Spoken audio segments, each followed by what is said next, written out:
Hello दोस्तों, स्वागत है आप सभी का महाराजा ऑडियो बुक्स चैनल पर। दोस्तों लीजिए, मैं लेकर आया हूँ बबूसा का चौथा एपिसोड।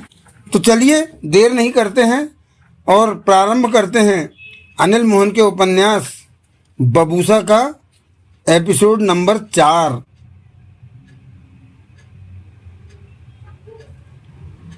धरा कुर्ला के पुरातत्व विभाग के अपने ऑफिस में पहुंची, जो कि एक पुरानी इमारत में था और काफ़ी बड़ी जगह में था। इमारत के बाद भी आसपास काफ़ी खाली जगह थी। वहां स्टाफ की कारें, मोटरसाइकिलें और स्कूटर वगैरह खड़े थे। बाहर पीली सफ़ेदी पोती हुई थी, जो कि बरसात की वजह से काली पड़ती नजर आ रही थी। बबूसा धरा के साथ था। दोनों ऑफिस के भीतरी हिस्से में पहुंचे और राहदारी पार करने के बाद धरा ने एक कमरे के दरवाजे पर लटके पर्दे को हटाया और भीतर प्रवेश कर गई। धरा इस ऑफिस में कई सालों से काम कर रही थी और लंबे दिनों के बाद ऑफिस में पांव रखकर इतनी खुश थी कि ये भूल गई कि डोबू जाति के योद्धा उसकी जान लेने की फिराक में हैं। सामने ही 55 वर्षीय चक्रवर्ती साहब बैठे थे। धरा को सामने पाकर वो बहुत खुश हुए। आधी वहां की कमीज और काली पैंट में थे। आंखों पर चश्मा था। टेबल पर कुछ फाइलें रखी थी। धरा, तुम? चक्रवर्ती साहब तुरंत उठ गए। तुम्हें देखकर खुशी हुई। मैं भी आपसे मिलकर बहुत खुश हूँ। धरा की आंखों में आंसू चमक उठे। चक्रवर्ती साहब के चेहरे पर अफसोस के भाव उभरे। बबूसा चुपचाप एक तरफ खड़ा हो गया था। तुम्हारी माँ की मौत का मुझे बहुत दुख है, चक्रवर्ती साहब ने कहा। मेरी माँ ही तो थी इस दुनिया में। तुम ठीक कहती हो, चक्रवर्ती साहब ने दुखी स्वर में कहा। दिल छोटा मत करो, आज से मुझे अपना पिता मान लो। धरा ने आंखों से आंसू साफ किए, बोली, माँ बुरी मौत मरी ना? हाँ, किसी ने उसका गला काटकर अलग कर दिया था। तुम कहती हो कि डोबू जाति के हत्यारों ने ये काम किया? डोबू जाति वाले उन्हें योद्धा कहते हैं। वो ही। तभी चक्रवर्ती साहब का ध्यान बबूसा की तरफ गया। ये साहब कौन है? ये? धरा ने बबूसा को देखा। ये मेरे दोस्त हैं। दोस्त? पर तुम्हें तो दोस्त बनाने पसंद नहीं है। फिर तुम कल लौटी हो और आज दोस्त भी बना लिया। धरा चुप रही। खैर बैठो, आप भी बैठिए, चक्रवर्ती साहब ने बबूसा से कहा। धरा और बबूसा कुर्सियों पर बैठ गए। कल माँ के दाह संस्कार के वक्त वहां कोई अनजाने अजनबी लोग भी थे क्या? धरा ने पूछा। मेरे लिए तो सब ही वहां अजनबी थे। मैं किसी को जानता नहीं था। धरा ने हाथ में पकड़ा लिफाफा चक्रवर्ती साहब के सामने रखते हुए कहा, ये देखिए, डोबू जाति के भीतर की तस्वीरें। चक्रवर्ती साहब ने फौरन लिफाफे से तस्वीरें निकाली और देखने लगे। 20 मिनट उन्हें तस्वीरें देखने में लग गए। वो ज्यादा थी। शानदार, तुमने अच्छा काम किया, चक्रवर्ती साहब ने गंभीर स्वर में कहा। डोबू जाति वाले तुम्हारे पीछे हैं? हाँ, उन्होंने ही माँ को मारा। वो एकदम गला काट देने की कला को बहुत अच्छी तरह जानते हैं। मैंने जोगाराम का गला कटकर सिर को हवा में उड़ते और गिरते स्पष्ट देखा। तब भी वो घोड़े की सवारी कर रहा था, परंतु गर्दन से उसका सिर कट चुका था। कहते हुए धरा ने झुरझुरी ली। वो बहुत खतरनाक वक्त था मेरे लिए। मुझे पूरी बात बताओ धरा, सब कुछ सिलसिलेवार, जो तुमने देखा, सुना, महसूस किया। 1 मिनट, मैं अभी चाय कॉफी किसी भी चीज की इच्छा नहीं है चक्रवर्ती साहब, लेकिन तुम्हारे दोस्त को इसे भी कुछ नहीं। तभी 25-26 वर्ष के युवक ने भीतर प्रवेश किया, परंतु धरा को देखकर ठिठका। आओ प्रकाश, चक्रवर्ती साहब बोले। तुम कब आई धरा? अभी। मुझे खबर नहीं दी। चक्रवर्ती साहब ने ये जरूर कहा था कि तुम आज आओगी, प्रकाश ने धीमे स्वर में कहा। तुम्हारी माँ की मौत का मुझे दुख है, परंतु चक्रवर्ती साहब बता रहे थे कि तुम्हारी जान खतरे में है। आखिर क्या बात है? डोबू जाति वाले सामान्य लोग नहीं हैं, वो खतरनाक हैं। वो मेलजोल पसंद नहीं करते, धरा ने कहा। ऐसा क्या हुआ? तुम भी बैठो प्रकाश, चक्रवर्ती साहब बोले। धरा वहां की सारी बातें बताने जा रही है। प्रकाश कुर्सी पर बैठा और बबूसा को देखते बोला, ये साहब कौन है? धरा के दोस्त हैं, चक्रवर्ती साहब ने कहा। धरा के दोस्त? प्रकाश ने नाराजगी भरी निगाहों से धरा को देखा। कहो धरा, बताओ सारी बात। तब धरा ने टाकलिंगला से डोबू जाति तक के सफर की सारी बातें बताई। जो कुछ जोगाराम ने बताया था वो भी बताया, जो उसने डोबू जाति के लिए पहाड़ों के भीतर महसूस किया वो भी कहा। कोई भी बात नहीं छूटी और धरा ने सब बातें बता दी। बताते हुए कई बार उसने भय से भरी झुरझुरी ली। आधा घंटा लगा सब कुछ बताने में धरा को। चक्रवर्ती साहब और प्रकाश गंभीरता से सब कुछ सुनते रहे। तुम्हें इतना बड़ा खतरा अकेले उठाने की क्या जरूरत थी? प्रकाश बोला। मुझे बुला लिया होता। बबूसा एकदम चुप और शांत बैठा था। तब वक्त नहीं था और मेरे मन में था कि पहले मैं जाकर सब देख लूं, उनसे बात कर लूं, दोस्ती कर लूं, परंतु मैं नहीं जानती थी कि वो लोग कितने खतरनाक हैं। जोगाराम ने मुझे बहुत बार समझाने की चेष्टा की, परंतु मैंने समझा ऐसी बातें कहकर वो मुझे टालना चाहता है, जबकि ऐसा नहीं था। वो हर बात सही कह रहा था। तब चक्रवर्ती साहब और प्रकाश के चेहरे पर गंभीरता नाच रही थी। फिर तो तुम डोबू जाति के बारे में काफी ज्यादा जानकारी ले आई, जो कि कोई नहीं ला सकता था। इनके बारे में विभाग को सोचना पड़ेगा कि इनसे कैसे बात की जाए, कैसे इन्हें सामान्य जीवन में लाया जा सके। मेरी माने तो ऐसी कोशिश भी मत कीजिएगा चक्रवर्ती साहब, धरा ने गंभीर स्वर में कहा। चक्रवर्ती साहब ने तस्वीरें प्रकाश की तरफ सरकाई। ये डोबू जाति की तस्वीरें हैं जो धरा लाई है, तुम भी देख लो। प्रकाश ने तस्वीरों का ढेर अपनी तरफ सरकाया और देखने लगा। डोबू जाति सामान्य लोग नहीं हैं, वो अपने भीतर कई कुछ छिपाए हुए हैं, धरा ने कहा। ये तुम कैसे कह सकती हो? ये मेरा दोस्त जानते हैं कौन है? धरा ने बबूसा को देखा। कौन है? बबूसा? क्या? चक्रवर्ती साहब की आंखें फैल गईं। वो ही बबूसा जिसके बारे में तुमने बताया कि ये डोबू जाति से विद्रोह करके वहां से बाहर आ गया, ये वही बबूसा है? वो ही है। चक्रवर्ती साहब की आंखों में हैरानी उभरी। प्रकाश तस्वीरें देखना छोड़ के बबूसा को अजीब सी निगाहों से देखने लगा। बबूसा शांत बैठा रहा। ये तुम्हें कहाँ मिला? ये तो कल ही मिला, जब मैं स्टेशन से निकली। मेरे पास डोबू जाति का कोई सामान था जिसकी गंध इसने सूंघ ली और मुझ तक आ पहुंचा। ये भी यही कहता है कि डोबू जाति के योद्धा मुझे जिंदा नहीं छोड़ेंगे, धरा ने गंभीर स्वर में कहा। ये हमारी भाषा समझता है? प्रकाश ने पूछा। पूरी तरह। ये कहता है कि मुझे डोबू जाति के योद्धाओं से बचाएगा। खामोश बैठा बबूसा शांत स्वर में बोला। बचा नहीं सकता, परंतु ज्यादा देर तक बचाए रख सकता हूँ। तुम डोबू जाति के बारे में हमें? चक्रवर्ती साहब के शब्द अधूरे रह गए। दरवाजे पर आहट हुई और एक व्यक्ति ने भीतर प्रवेश किया। उसे देखते ही बबूसा फौरन खड़ा हो गया। होंठ भिज गए। वो व्यक्ति गोरे रंग का था और पैंट कमीज पहने था। चेहरे पर दाढ़ी मूछें थी। उसके पीछे पीछे 3 अन्य आदमियों ने भीतर प्रवेश किया। उन्हें देखते ही बबूसा की आंखों में खूंखारता के भाव चमक उठे। चक्रवर्ती साहब, प्रकाश और धरा उन्हें इस तरह भीतर आते पाकर उलझन में पड़े। तुम लोग भीतर कैसे आ गए? चक्रवर्ती साहब के होठों से निकला। वो चारों बबूसा को देख रहे थे। धरा ने फौरन बबूसा को देखा तो धरा सतर्क हो गई। गड़बड़ लगी उसे। तुम ठीक नहीं कर रहे बबूसा, पहले वाले आदमी ने कठोर स्वर में कहा। तो अब तुम मुझे समझाओगे कि क्या ठीक है क्या गलत? अपने लोगों से विद्रोह करके वहां से चले आना, उसके बाद जाति के दुश्मन का साथ देना। दुश्मन कौन? ये लड़की। उसने धरा को देखा। धरा तुरंत उठकर बबूसा के पास आ गई। वो समझ गई कि ये डोबू जाति के योद्धा हैं जो यहाँ आ पहुंचे हैं। उसके चेहरे पर घबराहट नाच उठी। चक्रवर्ती साहब और प्रकाश उलझन में थे। क्या किया है इस लड़की ने?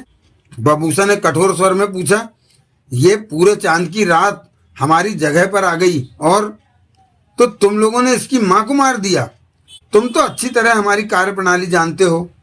तुम्हें वापस आ जाना चाहिए। जानते हो मैं क्यों विद्रोह करके आया? ये बात हमें नहीं मालूम। अब बबूसा पहनी कमीज के बटन खोलने लगा था। जब सही बात तुम्हें नहीं मालूम तो मुझे वापस आने को क्यों कहते हो? ठीक है, तुम्हारा काम तुम जानो। बेहतर होगा कि इस लड़की से दूर हट जाओ। मैंने इसे बचाने की जिम्मेवारी ली है। बबूसा ने सख्त स्वर में कहा। ये गलत बात है। तुम अपनी ही जाति से टकराना चाहते हो। जानते भी हो कि हम काम पूरा करके रहते हैं। बबूसा ने कमीज उतारी और एक तरफ गिरा दी। अब वो ब्राउन कलर की पतले से लेदर की शरीर से चिपकी आधी बाह की बिना कॉलर की ऐसी बनियान पहने था कि उसके ऊपर कमीज पहन ली जाए तो नीचे बनियान का आभास ही नहीं होता था, परंतु उस बनियान का नज़ारा देखने वाला था। उसके सामने वाले हिस्से में नन्ही नन्ही लुप्पियां लगी थी, जिनमें मात्र 1.5 इंच लंबे असंख्य चाकू फंसे हुए थे, जो कि पलक झपकते ही निकाले जा सकते थे। तो तुम हमारा मुकाबला करोगे? वो व्यक्ति कठोर स्वर में कह उठा। अच्छी तरह जानते हो कि तुम लोग मेरा मुकाबला नहीं कर सकते, बबूसा खतरनाक स्वर में बोला। मुझसे मत टकराओ और चले जाओ यहाँ से। इस लड़की को बचाना मेरा काम है। तुम भी अच्छी तरह जानते हो कि काम पूरा किए बिना हम वापस नहीं लौटते। कितनों का मुकाबला करोगे तुम? जल्द ही थक जाओगे। कहने के साथ ही उसने कमीज के भीतर हाथ डाला और छुरा निकाल लिया। ज्यादा लंबा और ज्यादा चौड़ा छुरे जैसा वो खतरनाक हथियार था। धरा के होठों से दबी सी चीख निकली। वो बबूसा की ओट में हो गई डर के। इसके साथ ही बाकी तीनों ने अपने कपड़ों के भीतर से हथियार निकाले। एक के हाथ में टेढ़ा सा खंजर था तो बाकी दोनों के हाथों में चौकोर सी कुछ भारी लोहे की पत्ती जैसा हथियार था। उसे जब उंगलियों में फंसाकर तीव्र झटके के साथ फेंका जाता निशाना लेकर, तो 2 पलों में ही सामने वाले की गर्दन कटकर अलग हो जाती थी। और ये दूर तक मारक हथियार था। फेंको तो दूर मौजूद इंसान की गर्दन काटकर भी अलग कर देता था। बबूसा की नजरें एक साथ इन चारों पर थी। हमें सिर्फ इस लड़की को मारना है बबूसा, तुम बीच में से हट जाओ। वो बोला। नहीं, अगर तुमने हमें नुकसान पहुंचाया तो सारी डोबू जाति तुम्हारी दुश्मन बन जाएगी। मैं किसी से डरता नहीं हूं। तभी उन दोनों ने हाथों में थमी लोहे की चौकोर पत्ती को उंगलियों को झटका देकर फेंका। अगले ही पल चक्रवर्ती साहब और प्रकाश की गर्दनें कटती चली गईं।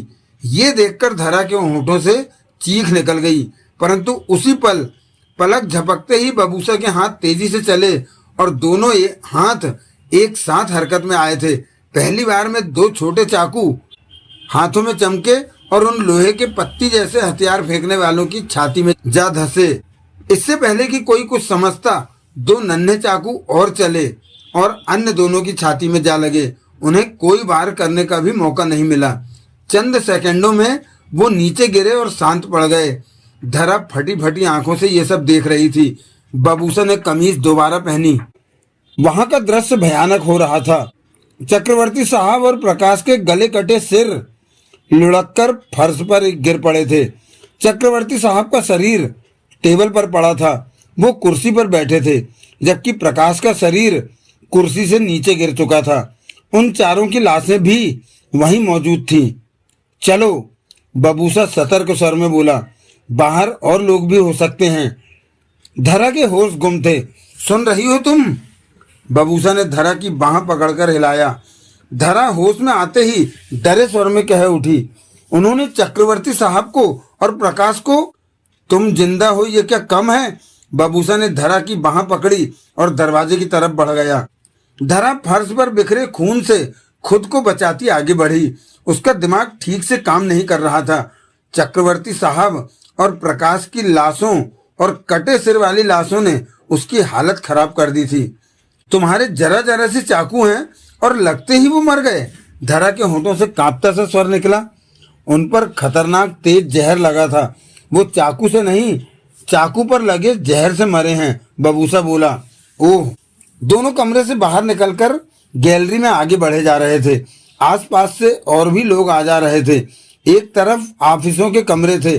बबूसा ने धरा की बाह पकड़ी हुई थी। बबूसा की पैनी निगाह हर तरफ जा रही थी। खतरे का एहसास उसे आसपास पूरी तरह हो रहा था।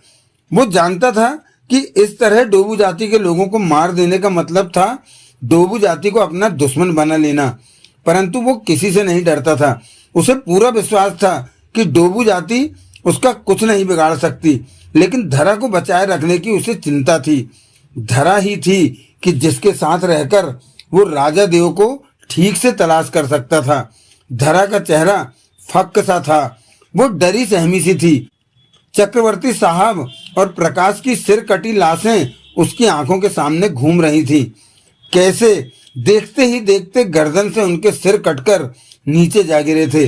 ऐसे ही तो जोगाराम का सिर कटा था, परंतु अब उसने ये सब होता अपनी आंखों से देखा था। अपनी माँ की याद आई कि इन लोगों ने उसकी गर्दन भी इसी तरह काटी होगी। कैसा दहशत भरा नजारा है ये सब होते देखना।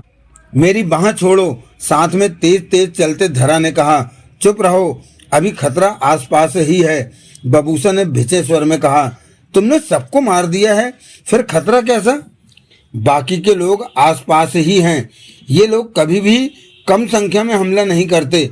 इनका मकसद होता है अपने काम में सफलता पाना, इसलिए कई लोग आते हैं ये शिकार करने। कुछ शिकार करते हैं, बाकी आसपास फैल जाते हैं कि पहले गए लोगों को सफलता न मिले तो वो आगे आकर काम पूरा कर सकें। ऐसे में वो हर तरफ नजर रखते। तुम्हारा मतलब है कि वो पास में ही है? धरा आतंकित तो हो उठी। हाँ, वो मुझे मार देंगे। चुप रहो, शांत रहो, मैं तुम्हें बचा रहा हूँ। मुझे अपना काम करने दो, मुझे बातों में मत लगाओ। बबूसा का स्वर बेहद कठोर था। धरा का चेहरा पीला पड़ चुका था। वो खतरनाक हैं, मुझे मार देंगे, धरा ने कांपते स्वर में कहा। चुप रहो। बबूसा धरा की बाह पकड़े उस इमारत से बाहर निकला और बाहरी गेट की तरफ बढ़ने लगा। उसकी खतरनाक पैनी निगाह हर तरफ घूम रही थी। इस वक्त वो बाज से भी ज्यादा घातक दिख रहा था। एकाएक बबूसा ठिठक गया। सामने गेट के पास ही एक आदमी मौजूद था और आंखें सिकोड़े उसे ही देख रहा था। उसे देखते ही बबूसा की आंखों में बहसी भाव दिखने लगे। वो पुनः आगे बढ़ा। उस व्यक्ति ने धरा के चेहरे पर भी निगाह मारी। आसपास से और लोग भी आ जा रहे थे।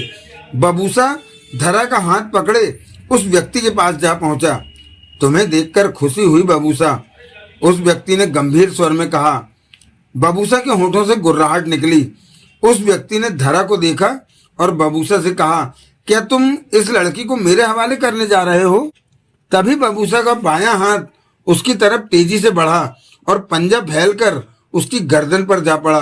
वो छटपटाया। उसने बबूसा का पंजा अपनी गर्दन से आजाद करने के लिए अपने दोनों हाथों का सहारा लिया। ये देखकर धरा की आंखें फैल गई थी। तभी उसकी गर्दन पकड़े बबूसा के हाथ ने तीव्रता से दाईं तरफ झटका दिया। कड़ाक, हड्डी टूटने की आवाज आई। बबूसा ने हाथ हटाया तो वो कटे पेड़ की तरह नीचे जा गिरा। धरा के होठों से चीख निकल गई। आसपास जाते लोगों ने ये सब देखा तो डर के मारे दूर हटने लगे।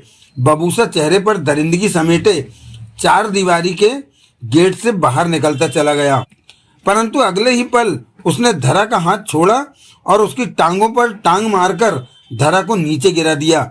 हक्की बक्की सी धरा चीख भी नहीं सकी और नीचे गिरते उसने इतना ही देखा कि सामने से कोई छोटी सी चीज उड़ती हुई उसकी तरफ आ रही है। उसे समझते देर न लगी कि वो ही पत्ती जैसा हथियार है जो पलक झपकते ही गर्दन काट देता है। उस हथियार को धरा ने अपने ऊपर से जाते देखा। ये सब 2 सेकंडों में ही हो गया। तभी धरा ने बबूसा के हाथ में वो ही नन्हा चाकू देखा जो कि उसके हाथ की उंगलियों से निकल चुका था। तुरंत बाद ही कमीज के भीतर हाथ डाल उसे 2 चाकू बाहर निकालते देखे और एक ही हाथ से 2 अलग अलग दिशाओं में उसे फेंकते देखा। 3 सेकंडों में धरा ने ये सब देखा। वो पस्त सी नीचे गिरी पड़ी थी कि बबूसा ने आसपास देखते हुए सतर्क अंदाज में हाथ बढ़ाकर धरा को बाह से पकड़ा और खड़ा किया। धरा की टांगें कांप रही थी। वहां नजर आते लोग भय से पीछे हटने लगे थे। धरा ने 3 व्यक्तियों को नीचे गिरे शांत पड़े देखा। वो मर चुके थे। बबूसा धरा की बाह पकड़े एक तरफ बढ़ा कि उसी पल रुक गया। एक आदमी पर उसकी निगाह टिक गई। वो उसे ही गंभीर निगाहों से देख रहा था। बबूसा धरा की बाह पकड़े उसके पास पहुंचा। बबूसा, वो गंभीर अंदाज में मुस्कुराया। कह सोलाम। बबूसा गुर्राया। मुझे नहीं पता था कि तुम इस लड़की के साथ हो। इस लड़की का पीछा छोड़ दो, ये हमारी शिकार है और हम अपने शिकार को कभी नहीं छोड़ते। ये बात तुमसे बेहतर और कौन जान सकता है। सुलाम बोला, तो तुम मेरा मुकाबला करोगे? तुम्हारा मुकाबला करने की मैं कैसे सोच सकता हूँ? मैं तुम्हें रोकूंगा नहीं। मेरे पास सरदार उमारू की तरफ से इस बात की इजाजत नहीं है कि तुम्हारा मुकाबला किया जाए। तो इजाजत ले लो उमारू से। अवश्य इजाजत लूंगा और वो हाँ भी कह देगा, क्योंकि तुम हमारे शिकार की हिफाजत करके हमारे खिलाफ खड़े हो चुके हो। पीछे से वार मत करना सुलाम। बबूसा गुर्राया, कभी नहीं, तुम इस लड़की को ले जा सकते हो। बबूसा धरा का हाथ पकड़े आगे बढ़ गया। पास ही एक कार खड़ी थी और भीतर बैठा आदमी ये सारा मामला समझने की कोशिश कर रहा था। तुम कार चलाना जानती हो? बबूसा ने कठोर स्वर में पूछा। हाँ हाँ। बबूसा ने कार की स्टीयरिंग सीट पर बैठे आदमी को बाहर निकाला और धरा को वहां बैठने का इशारा करते हुए दूसरी तरफ से बगल वाली सीट पर भीतर आ बैठा। घबराई सी धरा ने कार आगे बढ़ा दी। बबूसा का चेहरा कठोर हुआ पड़ा था। तुम बहुत खतरनाक हो। मैं खतरनाक ना होता तो तुम्हारी जान नहीं बचती। बबूसा गुर्राया, ये युद्ध कला तुमने डोबू जाति से सीखी? मेरा जन्म कराते समय महापंडित ने युद्ध की हर वो कला मेरे भीतर डाल दी थी जो राजा देव जानते थे। मैं बबूसा जरूर हूँ, परंतु मेरे भीतर सब कुछ राजा देव का है। मेरा जन्म ही इसलिए कराया गया कि जब रानी तासा राजा देव को इस ग्रह से अपने सदूर ग्रह पर ले जाना चाहे तो उस वक्त मैं राजा देव पर काबू पा सकूं। परंतु तुम अब ऐसा करने से इनकार कर रहे हो। धरा अभी तक घबराई हुई थी। हाँ, मैं राजा देव का सेवक हूँ, उनके खिलाफ नहीं चल सकता। जो करूँगा राजा देव के भले के लिए करूँगा। मैं कैसे अजीब से हालातों में फंस गई हूँ। माँ मारी गई, चक्रवर्ती साहब और प्रकाश मारे गए। उफ, ये सब क्या हो रहा है? मेरी समझ में कुछ नहीं आ रहा। अपनी जान की फिक्र करो। बबूसा के होंठ भिजे हुए थे। तुमने मुझे बचा लिया। बबूसा चुप रहा। आगे भी मुझे इसी तरह बचा लोगे ना? कोशिश करूंगा। मैं मरना नहीं चाहती बबूसा। बबूसा ने धरा को देखा और कह उठा, तुम्हारे मुंह से अपना नाम सुनकर अच्छा लगा। मुझे बचाने की बात करो, वो फिर आएंगे मुझे मारने। जरूर आएंगे। इस बार ज्यादा तैयारी करके आएंगे और मुझे भी खत्म कर देना चाहेंगे। तो क्या होगा? पर वो मेरा मुकाबला नहीं कर सकते, लेकिन वो काफी सारे होंगे। कुछ पता नहीं तब क्या होगा। तो क्या वो मुझे मार देंगे? घबराओ मत। मैं नहीं चाहूंगा कि तुम्हारी जान जाए, क्योंकि तुम राजा देव की तलाश में मेरी सहायता कर रही हो। फिर मुझे मरने मत देना। बबूसा ने धरा को देखा और मुस्कुराकर बोला, फिक्र मत करो, पहले मेरी जान जाएगी, उसके बाद तुम्हारी जाएगी। मैं तुम्हें जरूर बचा के रखूंगा। बस यही बात? क्या मतलब? मेरा मतलब तुम सिर्फ अपने मतलब की खातिर मुझे बचा रहे हो या कोई और बात भी है? और क्या बात होगी? कुछ नहीं, मैंने यूं ही पूछा। तुम मुझे बचा लो, इतना ही काफी है मेरे लिए। अब जाना कहाँ है? सोहन लाल के घर चलो। वो अभी उसके पास जाना ठीक नहीं होगा। उसके पास रात को चले तो ठीक होगा। क्या पता वो घर पर भी ना हो अभी। तो होटल चलो। मैं अब आने वाले खतरे के बारे में सोचना चाहता हूँ। ये कार हमें छोड़ देनी चाहिए, ये हमारी नहीं है। टैक्सी ले लेते हैं, धरा ने कहा। जैसा तुम ठीक समझो। इस ग्रह का सिस्टम मैं अभी ठीक से जानता नहीं। उमारू पहाड़ के भीतर उसी मूर्ति वाले हाल में चबूतरे के पास बैठा दो लोगों से बात कर रहा था कि एक आदमी उसके पास आता कह उठा, उमारू, हमारा एक योद्धा युद्ध कला सीखते हुए अभी अभी जान गंवा बैठा। बुरा हुआ, उमारू ने अफसोस भरे स्वर में कहा, पर यह कैसे हो गया? हथियार लिए दूसरे योद्धा से मुकाबला कर रहा था और फुर्ती से खुद को बचा न सका। इससे दूसरों को सबक जरूर मिलेगा कि मौत के इस खेल में फुर्ती जरूरी है। बोबला से कहो उसे बाहर दफन कर दे। वो चला गया कि उसी समय सामने से होम्बी आती दिखी। उमारू फौरन खड़ा हो गया। 7 फुट लंबी होम्बी ने कंघा पकड़ रखा था और काले बाल आगे को किए उस पर कंघा कर रही थी। चेहरे पर झुर्रियों भरी लकीरें झूल रही थी। ओमारू तुरंत उसके पास पहुंचकर बोला, कहो जादूगरनी। सोलाम तेरे से बात करने वाला है, होम्बी ने कहा। सोलाम? ओह, उसने लड़की को जरूर खत्म कर दिया होगा, मुझे बताना चाहता होगा। होम्बी के चेहरे पर ना समझ में आने वाली मुस्कान उभरी। मुझे उस कमरे में जाना चाहिए, कहने के साथ ही ओमारू आगे बढ़ गया। ओमारू पास ही मौजूद उस कमरे में पहुंचा जहां दीवार पर 2 स्क्रीनें लगी हुई थी। एक स्क्रीन रोशन थी और उस पर झिलमिलाहट नजर आ रही थी। 3 आदमी बोर्ड पर लगे स्विचों पर व्यस्त थे। सोलाम ने हमसे संपर्क बनाया? ओमारू ने पूछा। नहीं, एक ने कहा। जादूगरनी कहती है कि वो संपर्क बनाने वाला है, ओमारू बोला। तो संपर्क बनते ही पता चल जाएगा। रानी ताशा की तरफ से कोई संदेश आया? ओमारू ने पूछा। नहीं, हम वो ही चेक कर रहे हैं। 20 दिन से अभी तक उन्होंने हमसे बात नहीं की। रानी ताशा व्यस्त होगी, तभी हमसे बात नहीं कर। उसी वक्त एक तरफ लगा छोटा सा बल्ब जलने बुझने लगा। किसी ने हमसे संपर्क बनाया है, वो आदमी बल्ब की तरफ बढ़ता बोला। सोलाम होगा, ओमारू बोला। उस आदमी ने बल्ब के पास लगे स्विच को दबाया और नीचे रखा तारों से जुड़ा हेडफोन जैसी चीज उठाकर सिर पर रख ली तो उधर से सोलाम की आवाज कानों में पड़ी। हेलो हेलो, कौन हो तुम? उस व्यक्ति ने पूछा हेडफोन लगाए। मैं सोलाम हूँ, ओमारू से बात कराओ। बात करो, ओमारू यहीं पर है, कहने के साथ ही उसने हेडफोन उतारकर ओमारू की तरफ बढ़ाया। सोलाम है। ओमारू ने फौरन हेडफोन लगाकर बात की। कहो सोलाम, लड़की को मार दिया क्या? ओमारू ने कहा। बबूसा ने बहुत समस्या पैदा कर दी है, उसने हमारे कई योद्धा मार दिए। ये कैसे हो सकता है? बबूसा उस लड़की को अपने साथ रखे हुए है, उसे हमसे बचा रहा है। सोलाम की आवाज आई। बचा रहा है? ओमारू के माथे पर बल पड़े। लड़की का बबूसा से क्या रिश्ता? ये मैं नहीं जानता, परंतु लड़की को बबूसा का संरक्षण मिला हुआ है। वो हमारे उन लोगों को मार रहा है जो लड़की को मार देना चाहते हैं। बबूसा हमारे खिलाफ उठ खड़ा हुआ है। ये असंभव है सोलाम, बबूसा ऐसा नहीं कर सकता। ओमारू परेशान सा कह उठा। वो ऐसा ही कर रहा है। तुम्हारी बबूसा से बात हुई? थोड़ी सी।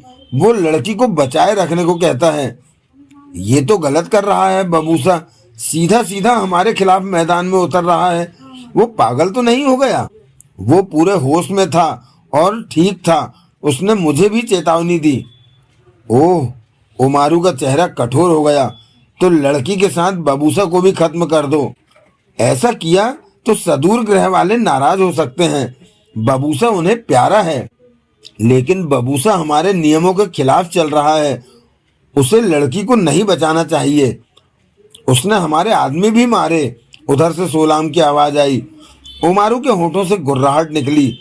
मुझे बताओ ओमारू, अब हम क्या करें? सोलाम की आवाज आई। बबूसा कहाँ है? उसे हम ढूंढ लेंगे। तुम मुझे हुक्म दो कि अब हम क्या करें। मैं तुमसे कुछ देर बाद बात करता हूँ, जादूगरनी से सलाह लेनी पड़ेगी। 1 घंटे बाद दोबारा संबंध बनाऊं? हाँ, ओमारू ने कहा और सिर से हेडफोन जैसा यंत्र उतार कर रखा और बाहर निकल गया।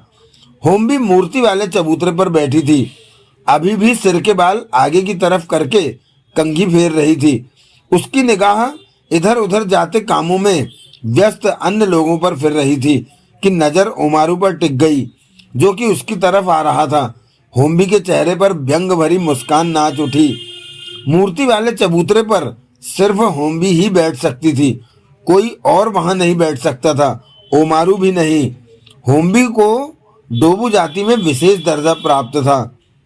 जादूगरनी, मैं कुछ परेशान हो रहा हूँ, पास पहुंचकर ओमारू ने सख्त स्वर में कहा। पता है मुझे। पता है?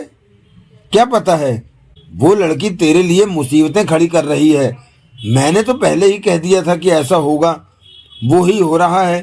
तूने मेरी बात सुनकर भी कोई इंतजाम नहीं किया था पूरे चांद की रात। ये तेरी गलती थी। मैंने तो पहले ही कह दिया था कि पूरे चांद की रात कोई मुसीबत आने वाली है। तू मेरी बात सुनकर सतर्क रहता तो आज सब ठीक होता। तुम सही कहती हो, ये गलती जरूर मेरे से हुई, तो अब भुगत भी। बबूसा उस लड़की को मुंबई में बचा रहा है, उसने हमारे कई योद्धा मार डाले हैं। होम्बी मुस्कुराई, नजरें उमारू पर थी। मैंने तुझे ये भी कहा था कि बबूसा को यहाँ से मत जाने देना, पर बबूसा को रोक पाना आसान नहीं था। उमारू गुस्से से बोला, तू सरदार है यहाँ का, तेरे लिए क्या कठिन है। होम्बी मुस्कुराई, मैंने तब बबूसा पर ज्यादा सख्ती इसलिए नहीं की कि सदूर ग्रह वाले नाराज ना हो जाएं। तो बबूसा की शिकायत सदूर ग्रह वालों से कर। मुझे सलाह दो जादूगरनी, बोल। सोलाम पूछता है कि अब वो क्या करे।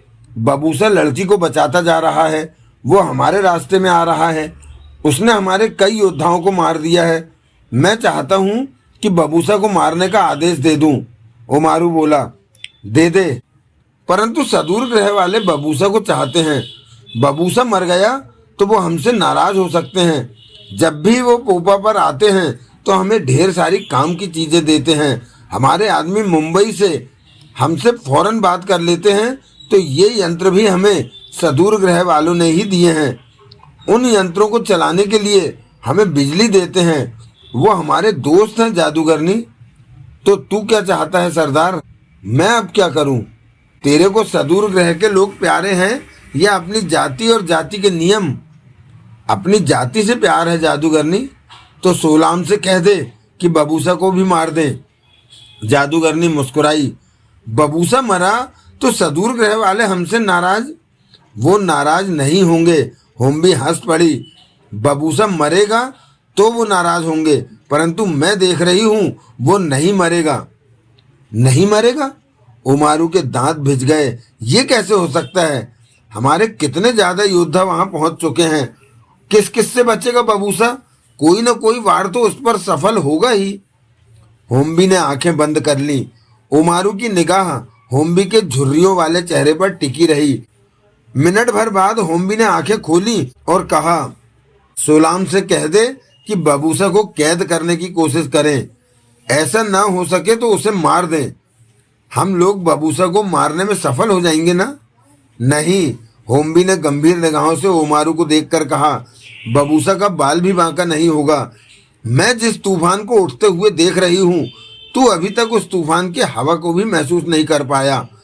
बबूसा राजा देव को तलाश कर रहा है और तूफान तब उठेगा जब राजा देव उसके सामने होगा।